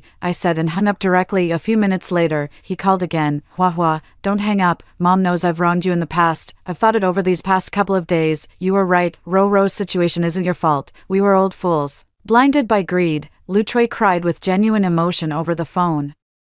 I called you back today because there's good news. A distant relative of your dad's from his hometown is an old Chinese medicine doctor with a secret family recipe for scar removal. He said for just 100,000 yuan, he can heal Rong's face about 70 to 80%. We won't ask you to sell the house anymore. Just lend us 100,000 yuan. Okay, consider it, Mom begging you. Borrowing 100,000 yuan was indeed much easier to accept than selling the house. An ordinary person might have softened and agreed, but I knew them too well. 100,000 yuan, an old Chinese medicine doctor. They had used this trick in my previous life, swindling 50,000 yuan from me to buy some miraculous medicine that turned out to be nothing but a pile of rotten leaves. That so-called miracle doctor is actually a fraud, colluding with Jiang Jiangwo to swindle my money for gambling. Mom, I don't have 100,000 yuan either, I said calmly, but since there's a miracle doctor, why not have Dad sell his gold necklace and Jiang Bao's newly bought Apple computer? That should raise 50 or 60,000, and you can borrow the rest, right? You ungrateful girl, why won't you listen to reason? Lu Chui couldn't keep up the act any longer, her tone turning sharp again. Fine, if you won't lend the money, then come back home. Your dad found you a match, a big boss who owns a mining business, with excellent family conditions. As long as you agree to meet, he's willing to offer a bride price of 300,000 yuan. That 300,000 would be just right to treat Ro's illness. The truth is finally out. They were waiting for me here all along. A 300,000 yuan bride price to treat Jiang Ro's illness, so they're planning to sell me off. A big boss who owns a mining business. I sneered inwardly. In my previous life, they really did introduce me to such a person, a nouveau riche in his 50s, divorced with 2 children and a tendency toward domestic violence. His ex-wife had fled after being beaten by him, to get that 300,000 yuan bride price. Jiang Jiangwo not only tricked me into returning home for the matchmaking but also drugged my water, trying to force me into marriage by making it a done deal. In my previous life, I missed this matchmaking because I was taking care of Jiang Ro in the hospital, narrowly escaping the trap. I never expected that in this life, because I refused to sell the apartment, they would resort to this trick even earlier. Fine. I smiled meaningfully into the phone, since it's for my sister's sake. I'll go back and take a look. If he really is a big boss with good conditions, it's not like I can't consider it. Lu Chui on the other end of the line clearly didn't expect me to agree so readily. She paused for a moment, then burst into ecstatic joy. That's really wonderful. Hua Hua has finally come around. Then come back tonight. The boss is coming to our house for dinner tonight. Mom will make braised pork for you. After hanging up, I looked out at the night sky outside the window, my gaze gradually turning cold. If they want to sell me off, let's see who ends up selling him tonight. I opened the wardrobe and picked out the most gentle, family-friendly looking white dress, then applied light makeup to appear harmless. After that, I took a voice recorder from the drawer, fully charged it, and placed it in the inner compartment of my bag before heading out. I thought for a moment and sent a WeChat message to my university classmate, Zhang Wei, who is now a deputy captain in the city's criminal police team. Hey, old classmate. Are you free tonight? I need a favor. There might be a situation involving suspected human trafficking and illegal detention. I might need you to dispatch officers to my parents' house. Zhang Wei replied instantly. When Jiang, the beauty, asks, even if I'm busy, I'll make time. Send me the location. I'll bring a few people along. Is this a private or official matter? I replied, official. Remember to bring the body cam. This could be a big case. Putting away my phone, I walked out the door. Since you're pushing me into the fire pit, I might as well blow it up and take everyone down with me. The taxi stopped at the entrance of the old residential area. This was where Jiang Jiangwo and Lu Chui had lived for 20 years, and also the nightmare of my childhood. Half the lights in the stairwell were broken, and the walls were plastered with small ads for drain unclogging and fake certificates. I walked up to the 3rd floor step by step in my high heels, each step feeling like I was walking into a carefully laid trap. Before I even entered the door, I could hear laughter coming from inside. It was Jiang Jiangwo's distinctive, ingratiating, and fawning laugh. There was also the rough voice of a strange man. Mr. Wang, don't worry. Although my eldest daughter is no longer young, she's 27, she's quite good-looking and works as a high-level office professional. Taking her out will definitely boost your reputation. Plus, she's never been in a relationship, so she's clean of Of course, she's Brother Zhang's daughter, so she can't be anything less. I like educated women like her. She can help me manage those two useless brats of mine in the future. Standing at the door, listening to this blatant, inspection-like conversation, I felt a wave of nausea churning in my stomach. In their eyes, I wasn't a person but a commodity waiting to be sold, as long as I could fetch a good price. Whether to fill Jiang Rom's bottomless pit or secure a better future for Jiang Bao, they wouldn't hesitate to push me onto anyone. I took a deep breath, adjusted my expression, and pressed the doorbell. Coming. Lu Chui trotted over to open the door. As soon as it swung open, she saw how obediently I was dressed, and her face lit up with joy. Hua was back. Come in, Mr. Wang has been waiting for a long time. I changed my shoes and walked in, immediately spotting the man sitting in the main seat on the sofa. This was the legendary mining tycoon, Mr. Wang.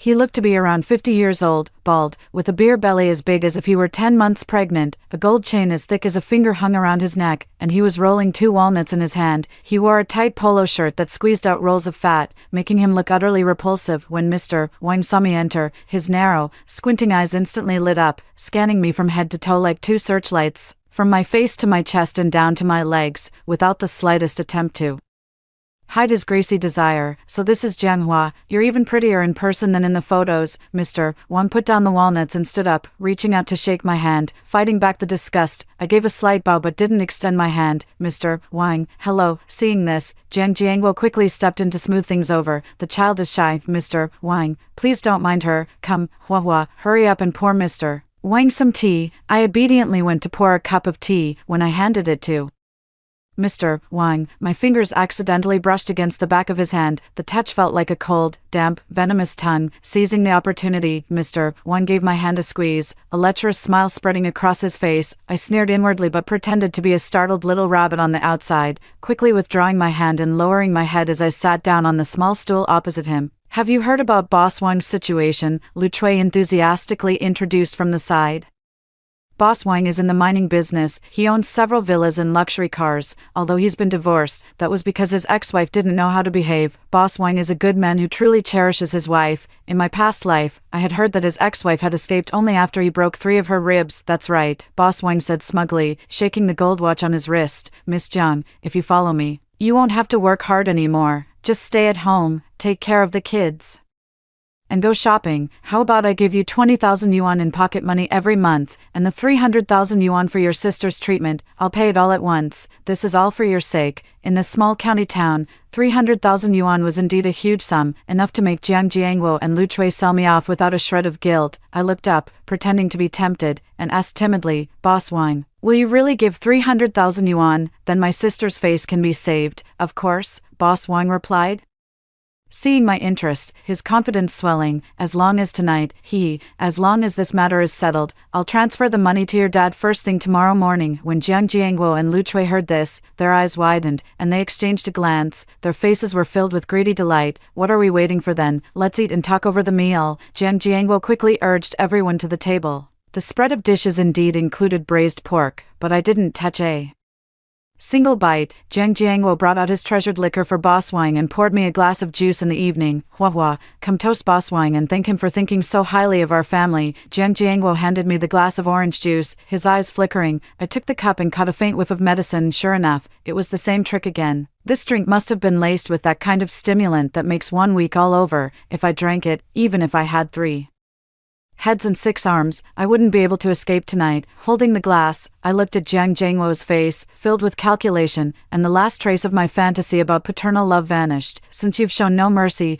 don't blame me for sending you to prison. Dad, this toast should be from me to you. I stood up, smiling brightly. Thank you and Mom for raising me all these years, and thank you for finding me such a good match. Jiang Jiangwo was taken aback, probably not expecting me to be so compliant, then overjoyed.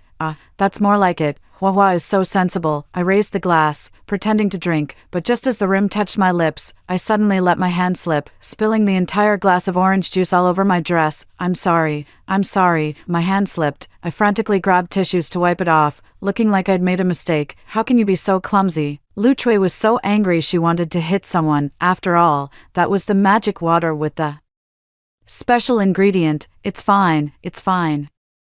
No harm done, Mr. Wang, however, was magnanimous, leering at my dress, which clung to my body after being soaked by the drink. Miss Jiang, go change your clothes quickly, don't catch a cold, I'll go to the restroom to clean up. I lowered my head and hurried into the bathroom. As soon as I entered, I immediately locked the door, took out my phone, and glanced at the time, 8:30 p.m. Zhang Wei and the others should be arriving soon. I opened the voice recorder in my bag to confirm it was still recording. Then, I pulled out a small bottle I had prepared earlier from my bag, a powerful laxative, colorless and odorless. While they weren't paying attention earlier, I had already poured the laxative into the half-finished bottle of red wine. That bottle of wine was specially opened by Jiang Jiangwo to entertain Mr. Wang. He and Mr. Wang had been drinking from it, and Lu Chui, who was busy serving them, had also had quite a bit. I took a deep breath, straightened my clothes, and walked out. In the living room, the three of them were already quite drunk. Mr. Wang, don't worry, we'll hand this girl over to you tonight. The two of us old folks will keep watch at the hospital overnight, so this place is all yours for some alone time. Jiang Jiangwo slurred his words, his face looking even more disgusting than a pimp's. Great, brother Jiang is a straightforward man, Mr. Wang laughed, the fat on his face trembling. I walked over and poured myself another glass of plain water. Mr.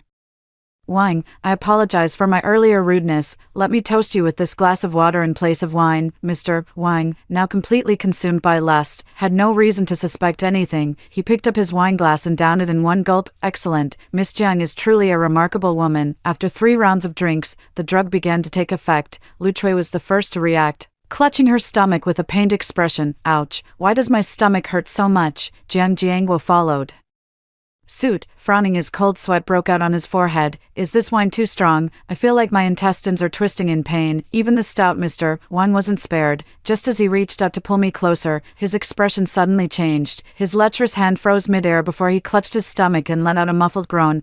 Brother Jiang, is your food not clean? Mr. Wang's face contorted in agony. Seizing the moment, I suddenly stood up and slammed my water glass onto the floor. The crisp shuddering sound startled everyone. Whether the food is clean or not, I don't know, but your hearts are definitely filthy. Looking down at the three of them writhing in pain, the obedient and timid expression on my face vanished, replaced by icy mockery. Jianghua, what are you saying? Jiang Jiangwo, bent over in pain, stared at me in disbelief. I said your little act was poorly executed. I pulled out a voice recorder and waved it in front of them. Every word you said, every transaction you made, I recorded it all. A 300,000 yuan bride price, a marriage for sale, illegally confining my parents. You're on track to rot in prison. You wretched girl, how dare you scheme against me? Jiang Jiangwo tried to lunge at me, but the intense stomach pain made him collapse as soon as he stood up, even letting out a loud fart. The scene was both disgusting and absurd. Mr. Wang, I turned to the nouveau riche tycoon rolling on the floor in agony. I forgot to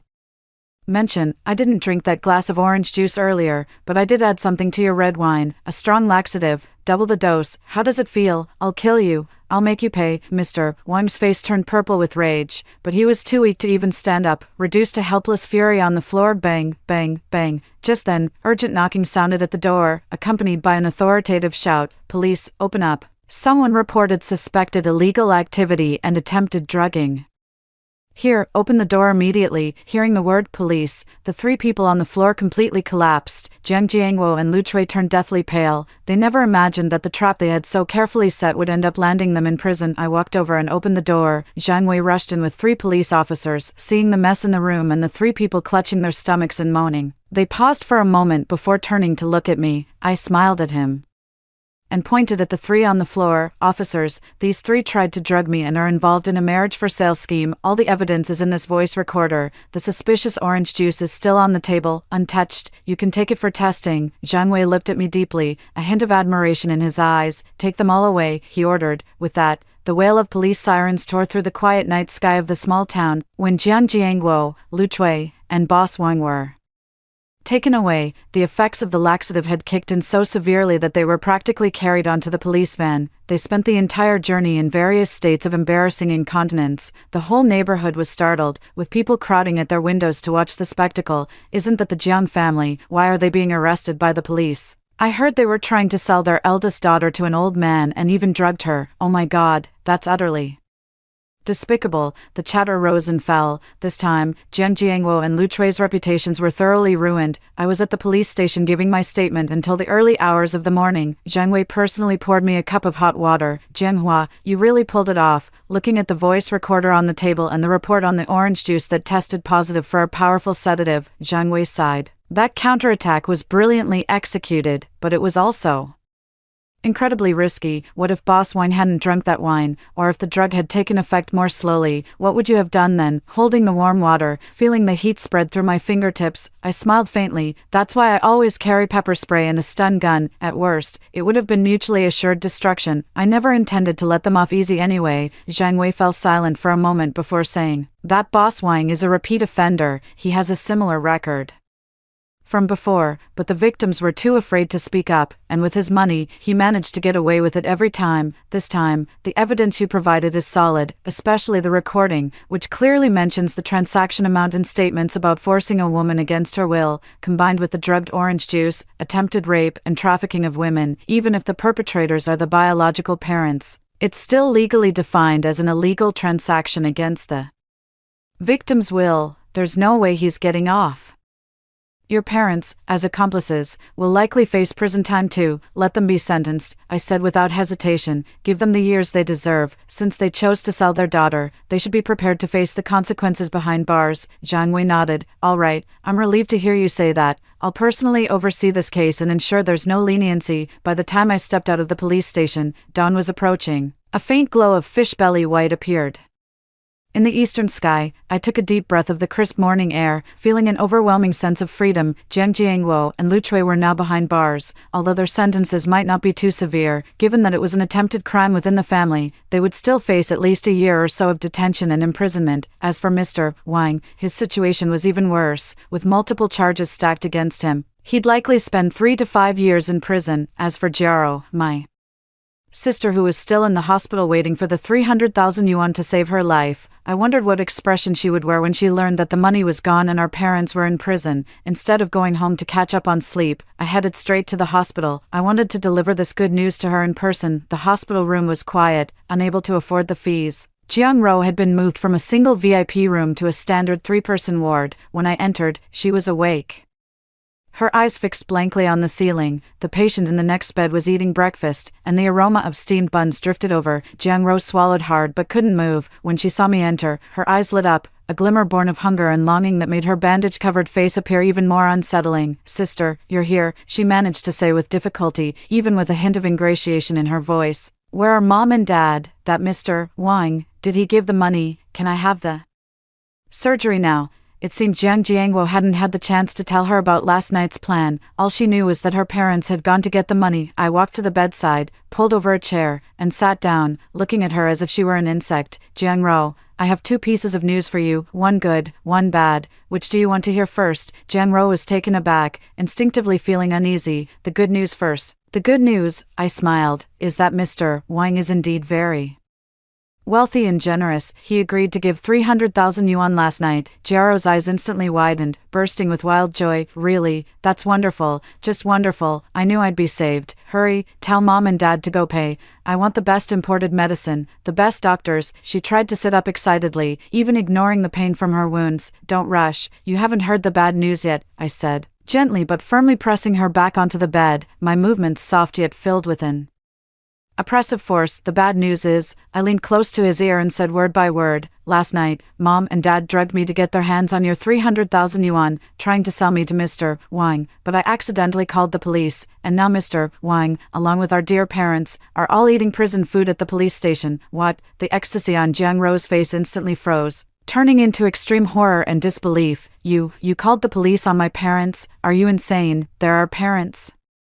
They were trying to save me, she screamed, her voice tearing unpleasantly. To save you, so they had to sacrifice me. I coldly retorted to Jiang Ro, is your life a life? But mine isn't. You became a mistress to be a wealthy socialite and ended up in this state. Why should I pay the price? No, this can't be. Jiang Ro, she shook her head desperately, tears mixing with blood as they streamed down. Then what about my money? My 300,000 yuan? What about my face? Jiang Hua, you have to give me the Money, you got our parents locked up, so you have to take responsibility, you have to pay for my treatment. I stood up, looking down at her. Jiang-ro, get this straight. Now that our parents are in, there's no one left at home. The old house in our hometown is still there, but the property deed is in Dad's hands and has been seized by the police. The family's savings have also been frozen because Mr. Wang demanded a refund of the deposit. In other words, you're penniless now. Not only that, but because you previously damaged the hospital equipment, you still owe the hospital 20,000 yuan in compensation. Plus, with the medical expenses from these past few days, you not only have no money to treat your face, but you might even lose this hospital bed soon. Jiang-ro completely broke down. She looked at me as if I were a demon from hell. Jianghua, you can't do this to me.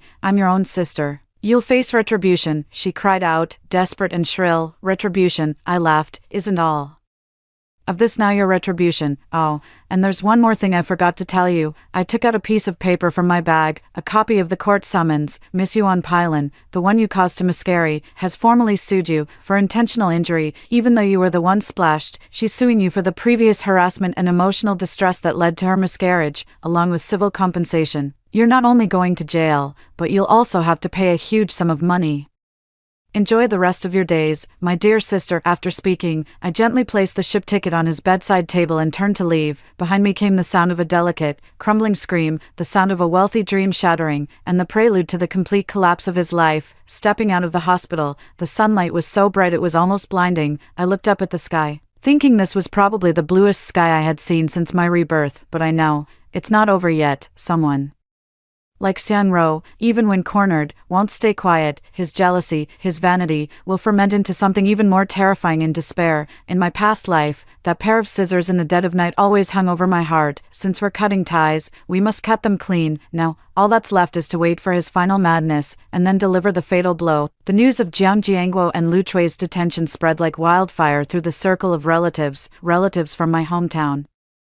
Like my uncle and aunts, took turns calling me, some urging me to drop the charges, some cursing me for being cold-blooded, and others making sarcastic remarks about how noble I was for turning against my own family. I blocked every single one of them, for these self-righteous relatives who were only generous with other people's kindness. Wasting even a single word on them was a waste of life. At the hospital, Jiang-ro's medication was stopped due to unpaid bills, and he was even kicked out of the regular ward, forced to temporarily stay on a makeshift bed in the hallway.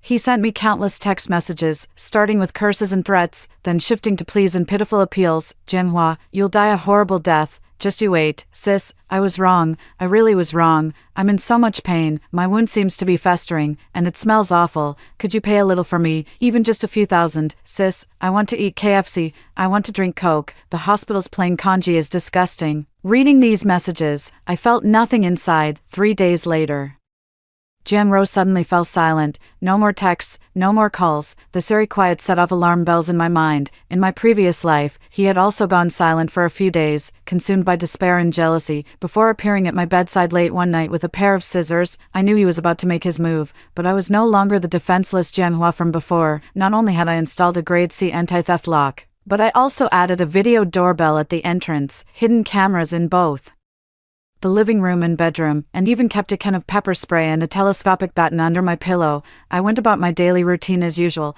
but my nerves were on high alert. On Friday night, during a heavy downpour, I returned home from work and deliberately lingered a bit longer in the lobby on the first floor. Sure enough, I spotted a furtive figure in the corner, even though he was wearing a hat and a mask. Bundled up tightly, I recognized those eyes at once, eyes filled with resentment and madness. It was Jiang-ro. He must have sneaked out of the hospital, pretending not to notice. I stepped into the elevator and pressed the button for the 18th floor. Once home, I locked the door securely and turned on the surveillance feed. Before long, the figure appeared at my doorstep. He was holding something and trying to pick the lock, but he clearly underestimated the difficulty of a grade C lock. After fumbling with it for a while without success, he grew frustrated and kicked the door in the surveillance footage. Then, he pulled out a pair of rusty scissors from his pocket. History truly does repeat itself in eerily similar ways. Just as I thought he might give up since he couldn't get in, he suddenly crouched down and started rummaging under the doormat. He was looking for the spare key. In my previous life, I did have a habit of keeping a spare key under the mat for Lu Chui,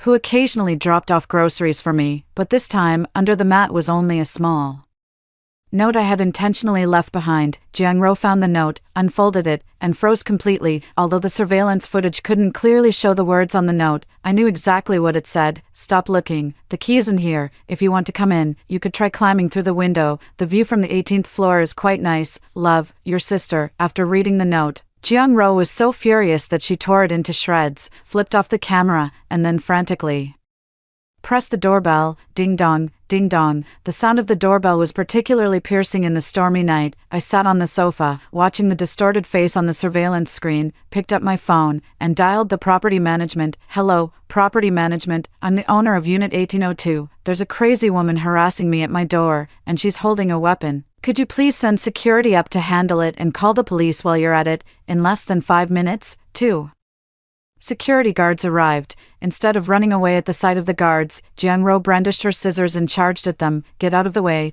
This is my home. I'm looking for Jianghua. He harmed me. I'm going to kill him. The security guards were no pushovers. In just a couple of moves, they pinned her to the ground and wrested the scissors from her. Let me go. I'm her sister. She's a bitch. She stole my money. She deserves to die, even while pinned to the ground. Jiang-ro continued to scream hysterically. I opened the door and stood at the entrance, looking down at the disheveled Jiang-ro. Jiang-ro, take a good look, I said, pointing at the camera above my head. Attempted home invasion, possession of a controlled weapon, plus the previous assault on the nurse. This time, you're really going to join mom and dad behind bars. Jiang-ro lifted her head, glaring at me with a hatred so intense it could kill. If looks could murder, I would have been torn to shreds.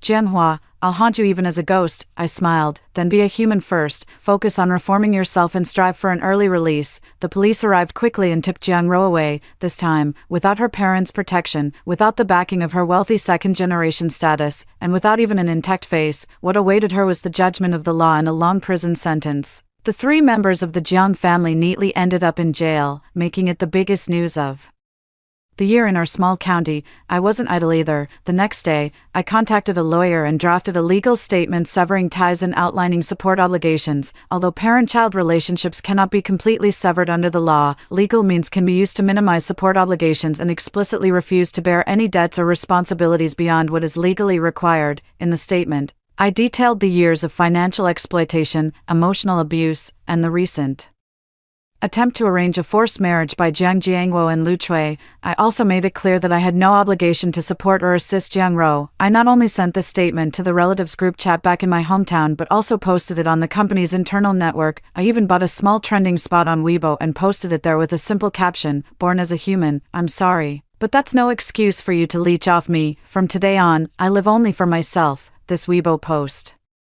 instantly went viral. The topic of families exploiting and driving independent women to their deaths had already been trending, and my direct, confrontational approach struck a chord with countless young people suffering from toxic family dynamics. Hashtags like "first person to sever ties the hard way" and "I carved my own path out of a toxic family" shot to the top of the trending list. Netizens flooded the comments section with support. You go, sis, this is how you deal with vampires like them. Watching this makes my chest ache. I want to do the same, even if it's not legally possible. The attitude is what matters. Supporting you, sis. Of course, there were also some who criticized me for being cold-hearted and ungrateful, but they were quickly torn apart by righteous netizens. Just when I thought things were finally over and I could start a new life, a new twist occurred. Lin Wan, the eldest daughter of the Lin family, the acid-throwing culprit who had been hiding behind the scenes all along, suddenly reached out to me on her own initiative.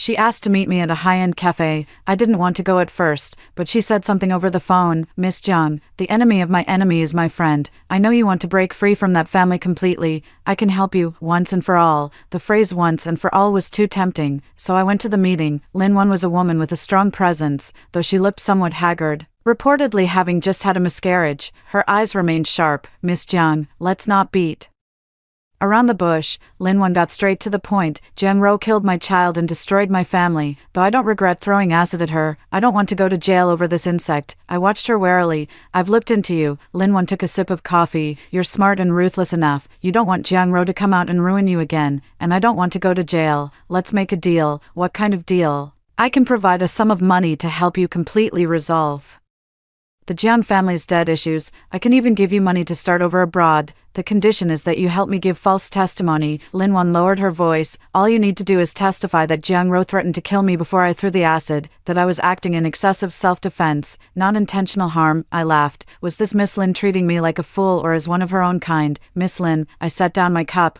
First, I don't need money. Second, I don't want to go abroad. Third, and most importantly, I leaned forward, looking her straight in the eyes. You throwing acid is a fact, and Jiang Ro being a mistress is also a fact. You two are like dogs biting each other. Why should I commit perjury for you? Do you think your money can buy everything? Jiang Ro may be despicable, but your attitude of playing games with the law is equally disgusting. Lin Wan's expression changed. Aren't you afraid I'll retaliate? You should know the Lin family's influence. Afraid? I shrugged, but I'm more afraid of going to jail. Since you dared to do it, Miss Lin, you should dare to take responsibility. Trying to drag me down, not a chance. With that, I stood up and left. Lin Wan said coldly behind me, Jianhua, you'll regret this. Do you think everything will be fine just because he's been taken in? A person like him, as long as he has a breath left, will watch you like a venomous snake, without my help. You can't win against his obsession. I paused for a moment, but didn't turn around. I can't win. Last time, I couldn't win because I had weaknesses and a conscience, but now, I've fed even my conscience to the dogs. What do I have to fear from a venomous snake? Walking out of the cafe, I looked up at the dark, overcast sky. It seemed like it was going to rain again, but my heart felt unusually clear. The Jiang family was taken in, and Lin Wan was struggling to protect herself. My life was finally peaceful, but just then, my phone rang. It was an unfamiliar number. When I answered, a sinister voice came through, sounding like a demon crawling out of hell. Sister, do you think it's over just because you sent me to prison?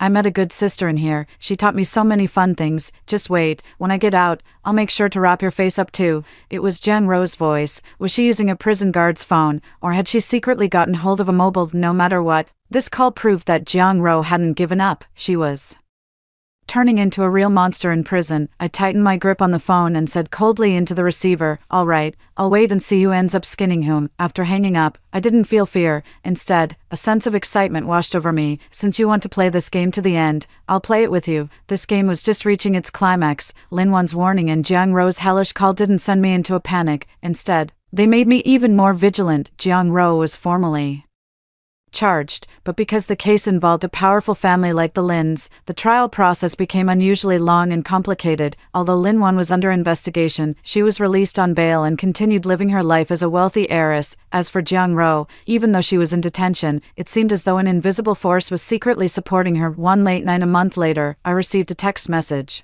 Want to know how Jiang Ro managed to get a phone and call you? Come alone to the abandoned textile factory in the western suburbs tomorrow at 10 p.m. If you don't show up, your brother Jiangbao will find out where you're living now. The message included a photo of Jiangbao walking out of school with his backpack, clearly taken from a stalking angle. Jiangbao, the brother cherished by the whole family, yet in my past life, he stood by coldly as my parents drained me dry and Jiang Ro killed me. In this life, because he's studying at a closed boarding school, he's perfectly missed the upheaval at home. I don't care about Jiangbao's life or death, but I hate this feeling of being watched and threatened. Moreover, the other parties somehow knew about Jiang Ro's movements, something even I wasn't aware of while in detention, and could threaten Jiangbao. This means there must be someone behind it all, whether it's Lin Wan or the good sister Jiang Ro men inside. Whoever it is, this is a trap. But I have to go. Nothing ventured, nothing gained. Rather than waiting to be attacked, I'll take the initiative and see who's playing these tricks. The next evening, I changed into comfortable sportswear, tied my hair into a ponytail, and put on a baseball cap.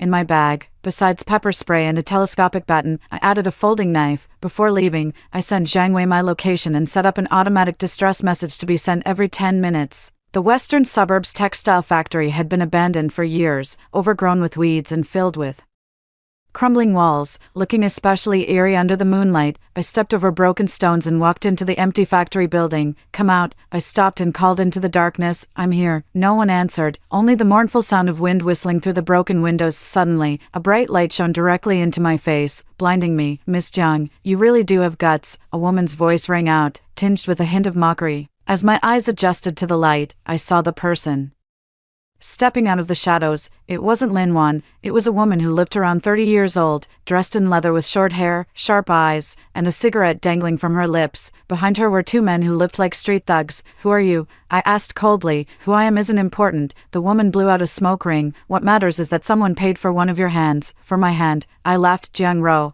that poor wretch. Can't even afford medical bills, let alone hire you all." "Who said it was Jiang Ro?" the woman sneered.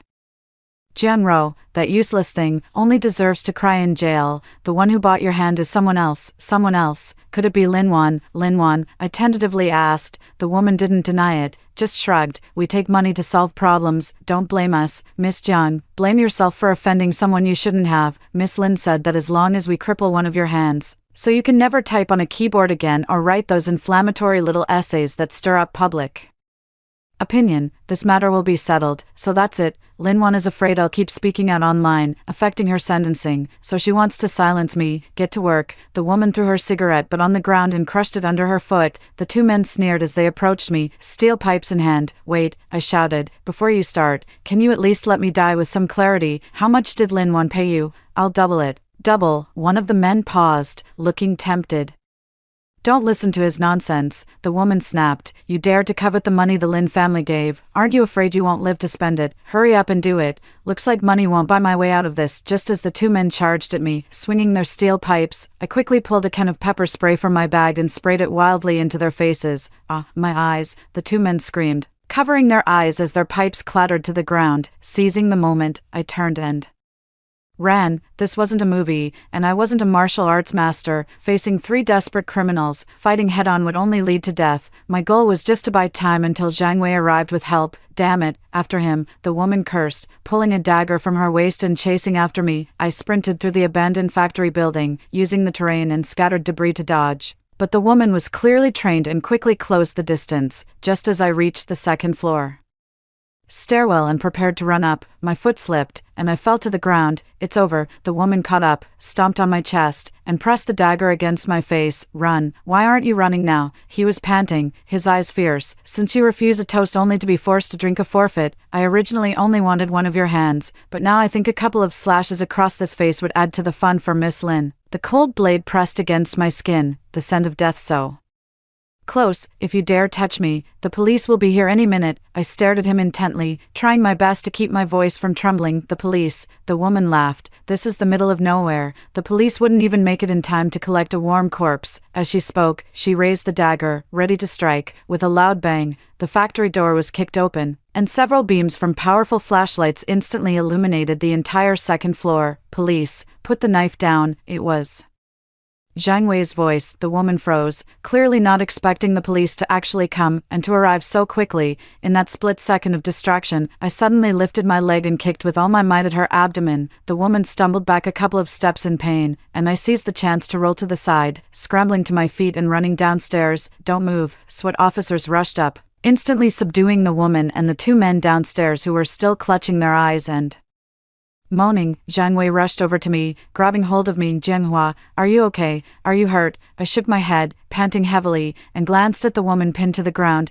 "I'm fine, just a bit shaken." Zhang Wei let out a sigh of relief, then shouted angrily, "Are you crazy, coming to a place like this alone? If I hadn't arranged for police to stake out the area in advance, you'd be done for today." Nothing ventured, nothing gained. I smiled, though my legs were still weak. "Now we have solid evidence, right?" Zhang Wei looked at me and sighed helplessly. "The evidence is solid for suspected intentional assault, attempted kidnapping, and illegal possession of controlled knives. Moreover, we found transfer records and chat logs between that woman and Linwan on her phone." "Linwan?" I raised an eyebrow. "This young lady is no longer just a case of excessive self-defense. This is hiring someone to commit assault, which completely changes the nature of the crime." In the interrogation room, the woman quickly confessed. Her name is Sister Hong, a gang leader with a prior record. Linwan found her through a middleman, paid 500,000 yuan, and asked her to cripple one of my hands while also teaching me a lesson to keep me quiet. Even more intriguingly, Sister Hong revealed another crucial lead. Jiang Ro's good sister in the detention center was actually arranged by Linwan. Sister Hong lowered her head and said that Linwan wanted to use Jiang Ro's hands to take revenge on Jiang Hua, so she deliberately had someone inside provoke Jiang Ro, instilling in her the idea that Jiang Hua had harmed her, even helping her obtain a phone. So that's how it is. Lin Wan's move of using someone else to do the dirty work was truly slick. First, she used Jiao Ro to disgust me, and when Jiao Ro proved useless, she personally stepped in to hire someone. Unfortunately for her, she ran into me. With Sister Hong's confession and the transfer records, the police summoned Lin Wan overnight. This time, no matter how powerful the Lin family is, they won't be able to protect her. Hiring someone to commit assault with solid evidence is a serious crime. When Lin Wan was taken away, she still wore a haughty expression, but the moment she saw Sister Hong, her face instantly turned pale. Meanwhile, Jiang Ro's trial finally reached a verdict, thanks to Lin Wan's unintentional assistance. Jiang Ro, as an accomplice who showed remorse, albeit forced, and considering that the victim, Lin Man, was also implicated in criminal activities, was ultimately sentenced to 3 years in prison. 3 years, for a young girl who has been disfigured, lost family support, and is burdened with massive debt. These 3 years in prison will undoubtedly be a living hell. As for Jiang Jiangguo and Lu Chui, they were sentenced to 2 years and 1.5 years, respectively. For attempted marriage trafficking and attempted drugging and assault, Boss Wang, facing multiple charges, was sentenced to 5 years. The Jiang family has been completely wiped out, but I know there's still one hidden danger. Jiang Bao, the younger brother who has been studying in a closed-off school, completely unaware of everything that has happened at home. The photos Sister Hong previously sent me, though intended as a threat, also reminded me that Jiang Bao is a variable. If he finds out that his parents and sister were imprisoned because of me, given the extreme nature of the Jiang family's genes, there's no telling what this kid might do after he gets out. So, I made a decision. I went to Jiang Bao's school. Jiang Bao is in his 2nd year of high school this year, right at the age where he reigns supreme at school. When I saw him, he was wearing a pair of branded sneakers, holding the latest model of phone in his hand, and bragging with a few classmates. Seeing me, he froze for a moment, then furrowed his brows. Jianghua, what are you doing here? Where are mom and dad? Why haven't they sent this month's living expenses yet? I'm practically starving. Right off the bat, it was all about money. Truly the worthy son of Jiang Jiangguo and Lu Chui. I smiled and pulled him aside. Jiang Bao, didn't mom and dad send you money this week? Obviously not, otherwise why would I be looking for you? Xiaobao said impatiently. Hurry up, transfer me 2,000 yuan. I want to buy a new pair of shoes. Mom and dad can't come. I looked at him, my tone calm. Did they go to prison? What? Jiang Bao widened his eyes, looking at me as if I were crazy.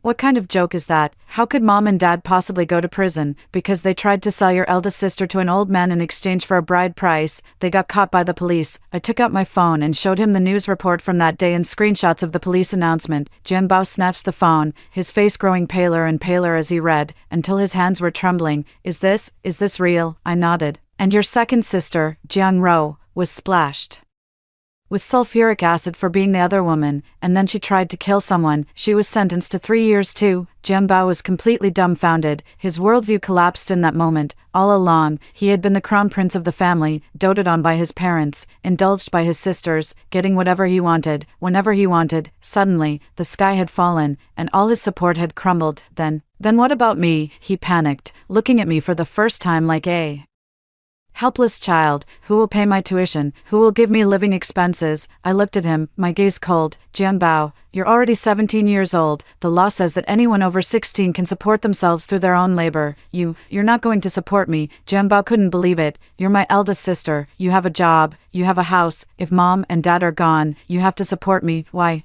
I retorted. Because you have a big face, or because you call me eldest sister? I'm the root of the Jiang family. Mom and dad said everything in the family belongs to me in the future. Even the money you earn is mine. Jian Bao shouted with righteous indignation. Indeed, this child was beyond saving. Wake up. I took back my phone. The family house had already been seized and auctioned off to repay debts, and the savings were frozen. I have now cut off all financial ties with my parents. As for you, I have no obligation to support you, Jiang Bao. From today onward, you are on your own. If you want to continue your studies, apply for student loans or work part-time. If you don't want to study, then go find a job. Don't expect a single penny from me. After saying this, I ignored Jiang Bao's cries and curses behind me and turned to leave the school. The moment I stepped out of the school gate, I felt an unprecedented sense of relief. From then on, I had severed all ties with the Jiang family's vampires. Jiang Jiangguo, Lu Chui, and Jiang Ro were sewing machines in prison, while Jiang Bao was being beaten down by society. In this life, I had finally shattered all the shackles they had imposed on me. The collapse of the family and Ling Wan's imprisonment had brought complete peace to my life, but I knew the show wasn't over yet. The real climax often comes at the very end. 6 months later, the second trial of Jiang Jiangguo and Lu Chui's case upheld the original verdict, and they were formally transferred to prison to serve their sentences. Coincidentally, Lu Chui was assigned to the same women's prison as Jiang Rou. Although they weren't in the same block, they occasionally ran into each other during outdoor time or labor. Through some connections, I learned about their eventful lives inside. It is said that when the mother and daughter first met, instead of embracing and crying, they ended up fighting. It was during outdoor time when Lu Chui immediately recognized Jiang Rou, whose face was covered in scars. Scrubbing toilets, she rushed over not out of concern for her daughter but to unleash a torrent of abuse. "You jinx, it's all because of you. If it weren't for trying to fix your face, would your father and I be in here? Your father is old and still has to suffer like this, and you ruined that big boss's betrothal gift. Pay me back my money, pay me back my pension." Jiang Rou, who had already endured endless bullying inside and whose personality had become extremely twisted, saw her own mother not only failing to care for her but blaming her instead. The long-suppressed resentment instantly erupted. "Blame me. It was you and Dad who were greedy. You wanted to sell off Big Sister for the betrothal gift. If you hadn't insisted on finding that Mr. Wang, would Big Sister have called the police? My face is ruined, my life is ruined, and you still blame me.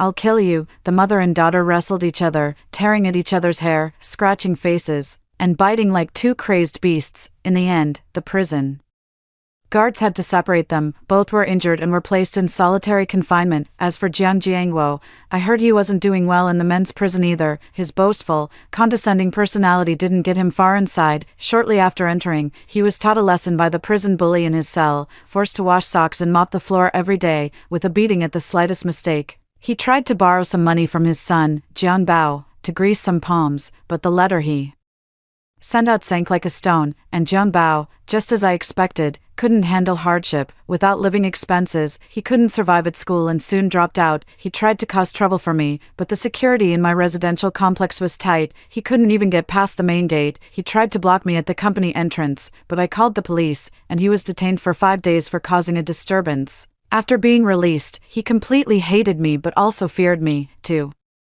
survive, he had no choice but to wash dishes and deliver food. The once pampered young master who never lifted a finger has finally tasted the hardships of life. I heard that once, while delivering takeout, he was scolded by a customer for being late and ended up crying. He sat by the roadside, wiping away tears while eating the cold meal the customer had rejected. Hearing such news, I felt nothing but immense satisfaction. Evil people are inevitably tormented by other evils. This is what you call instant karma. Time flies, and 3 years have passed in the blink of an eye.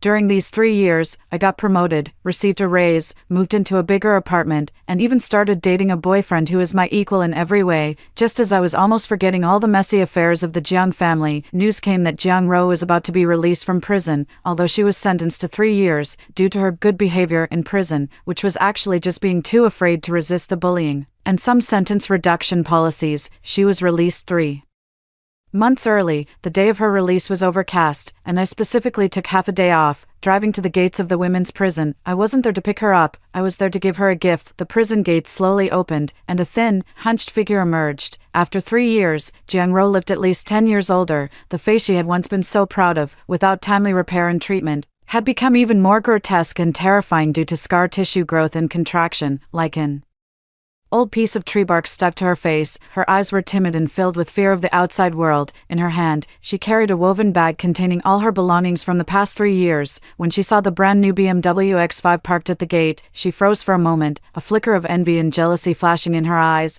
I leisurely rolled down the car window and took off my sunglasses to look at her. "Jiang Rou." Hearing this voice, Jiang Rou trembled all over and abruptly raised her head. When she saw it was me in the car, the fear in her eyes instantly turned to hatred, but it was soon replaced by a deep sense of helplessness. What did she have now to fight me with? "Jiang Hua, you came to laugh at me." Her voice was hoarse, as if sand were stuck in her throat. "I came to see you off." I took out an envelope and tossed it at his feet. Jiang Rou hesitated for a moment, then bent down to pick it up. Opening it, she found a train ticket and 500 yuan inside. The ticket was For a remote southern town, Jiang Jiangwo's hometown, a desolate mountain valley. What does this mean? She asked, trembling. Mom and Dad will be out in half a year too, I said calmly. This 500 yuan is your last travel money. Go back to your hometown. It's your only place. Don't stay in this city anymore. No one here will want a woman with a disfigured face, a criminal record, and a history of being the other woman. I'm not leaving. Jiang Ro threw the money and ticket on the ground. Why do?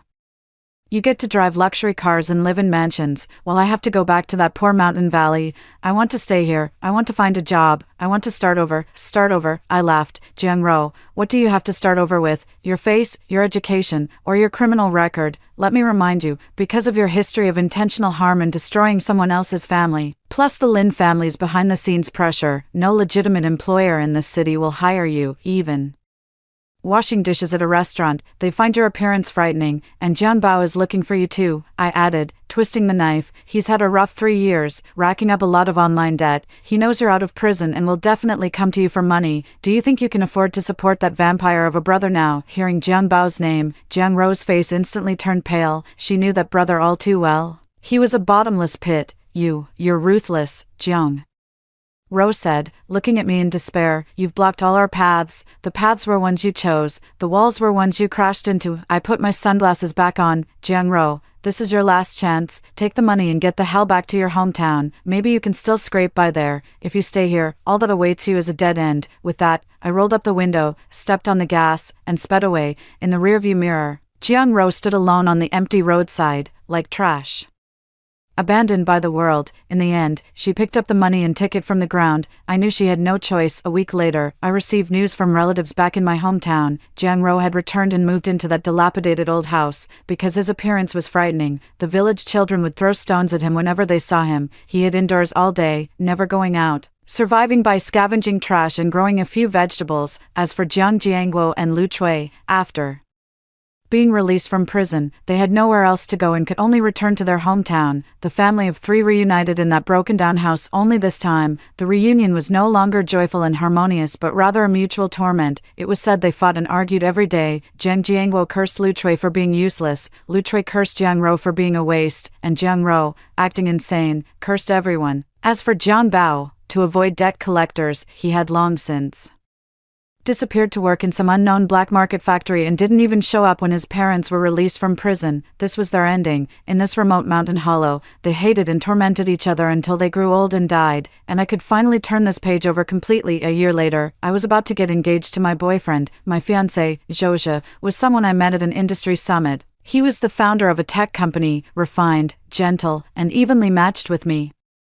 We shared common topics of conversation and similar values, making our time together relaxed and joyful. Before the engagement, I honestly told him everything about my family of origin. After listening, Zhozhe held my hand, his eyes showing not a trace of disdain, only heartache. It's all in the past now. You are not their appendage. You are yourself. From now on, I am your family. At that moment, I felt an unprecedented warmth and peace of mind, just when I thought life would remain this peaceful and beautiful forever. An unexpected person contacted me. Lin Wan had been sentenced to 7 years for hiring someone to commit assault, but due to good behavior in prison and her family pulling many strings, she was granted medical parole. She asked to meet me at the VIP ward of a private hospital. After much hesitation, I went. Lying in the hospital bed, Lin Wan had grown much thinner. The arrogance and domineering attitude she once had were almost entirely worn away by illness. When she saw me, her eyes were complex. Jianhua, let's cut to the chase. What do you want from me? I got straight to the point. I'm dying, Lin Wan said calmly. Late-stage breast cancer. The doctor says I have at most 3 months left. I was stunned. So you came to confess to me. Repent. Lin Wan laughed, a hint of self-mockery in her laughter. Why should I repent? I never regretted splashing Jiang Ro. And I never regretted wanting to cripple your hand. I only regret that I shouldn't have gotten myself involved for the sake of a scumbag back then. She paused, then took a document folder from under the pillow and handed it to me. This is one of my Lin family's properties in the west of the city. It's not big, but consider it a gift for you and Zhozhe's engagement. The password is your birthday. I didn't take it. I don't accept rewards without merit. Miss Lin, it seems we're not on such good terms. This isn't a reward for you. It's a transaction. Lin Wan looked at me. After I die, there will be an internal struggle over the Lin Family's assets. I still have some shares under my name, and I want to leave them to my mother, but I don't trust the wolves in my family. I'd like to ask you, or rather, Zhozha's company, to help my mother handle these shares after I'm gone and ensure she can live out her remaining years in peace. This property is the advance deposit. I looked at her, feeling a slight change in my perception of this woman for the first time. Aren't you afraid I'll take the property and not do the job?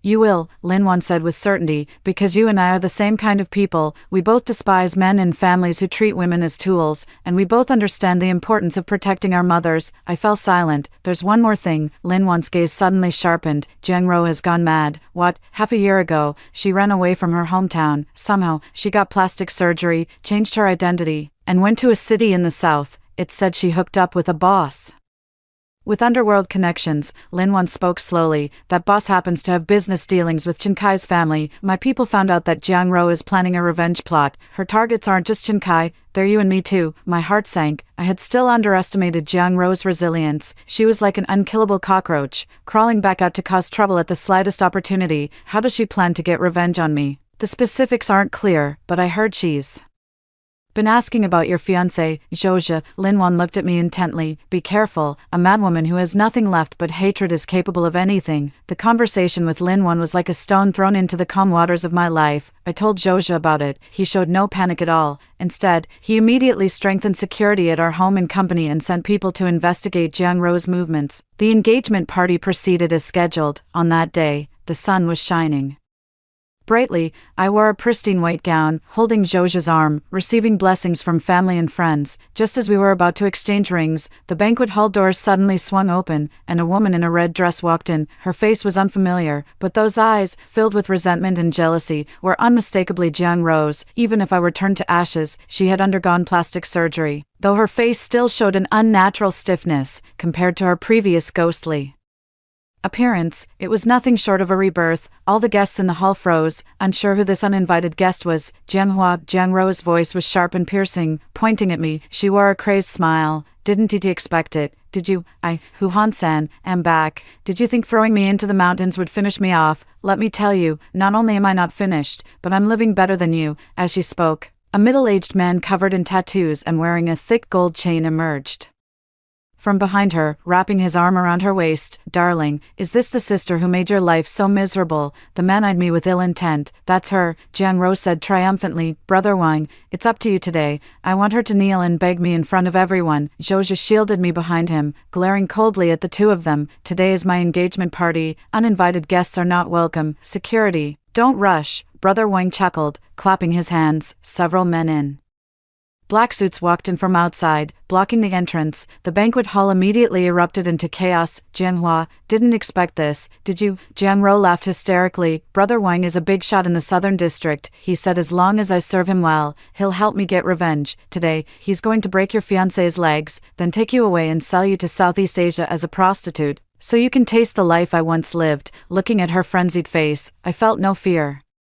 only a hint of sorrow. 3 years had passed, yet she hadn't grown at all, still placing her hopes on men, thinking that relying on some so-called boss could turn the tables. Jiang Ro, I stepped up from behind Zhozha, looking at her calmly. Do you really think you've won? Of course, but do you know why this brother Wang beside you is helping you? I smiled, took out my phone, and tapped on a video, projecting it onto the banquet hall's large screen. The video showed Brother Wang in conversation with a man, none other than Chen Kai, the rich second-generation heir who had abandoned Jiang Ro years ago. Brother Wang, once this is done, 10% of my company's shares will be yours. As for Jiang Ro, you can play with her as you like and dispose of her when you're tired of her. As long as you take care of Jianghua and her fiancé Zhozha, I'll split the southern district's business with you from now on. The images on the screen were crystal clear, and every word of the conversation was unmistakable. Jiang Ro's smile instantly froze. She stared in disbelief at Brother Wang beside her, then at Chen Kai on the screen. Brother Wang, what is this? Brother Wang's face also turned extremely grim. He hadn't expected his secret plot with Chen Kai to have been recorded. Darling,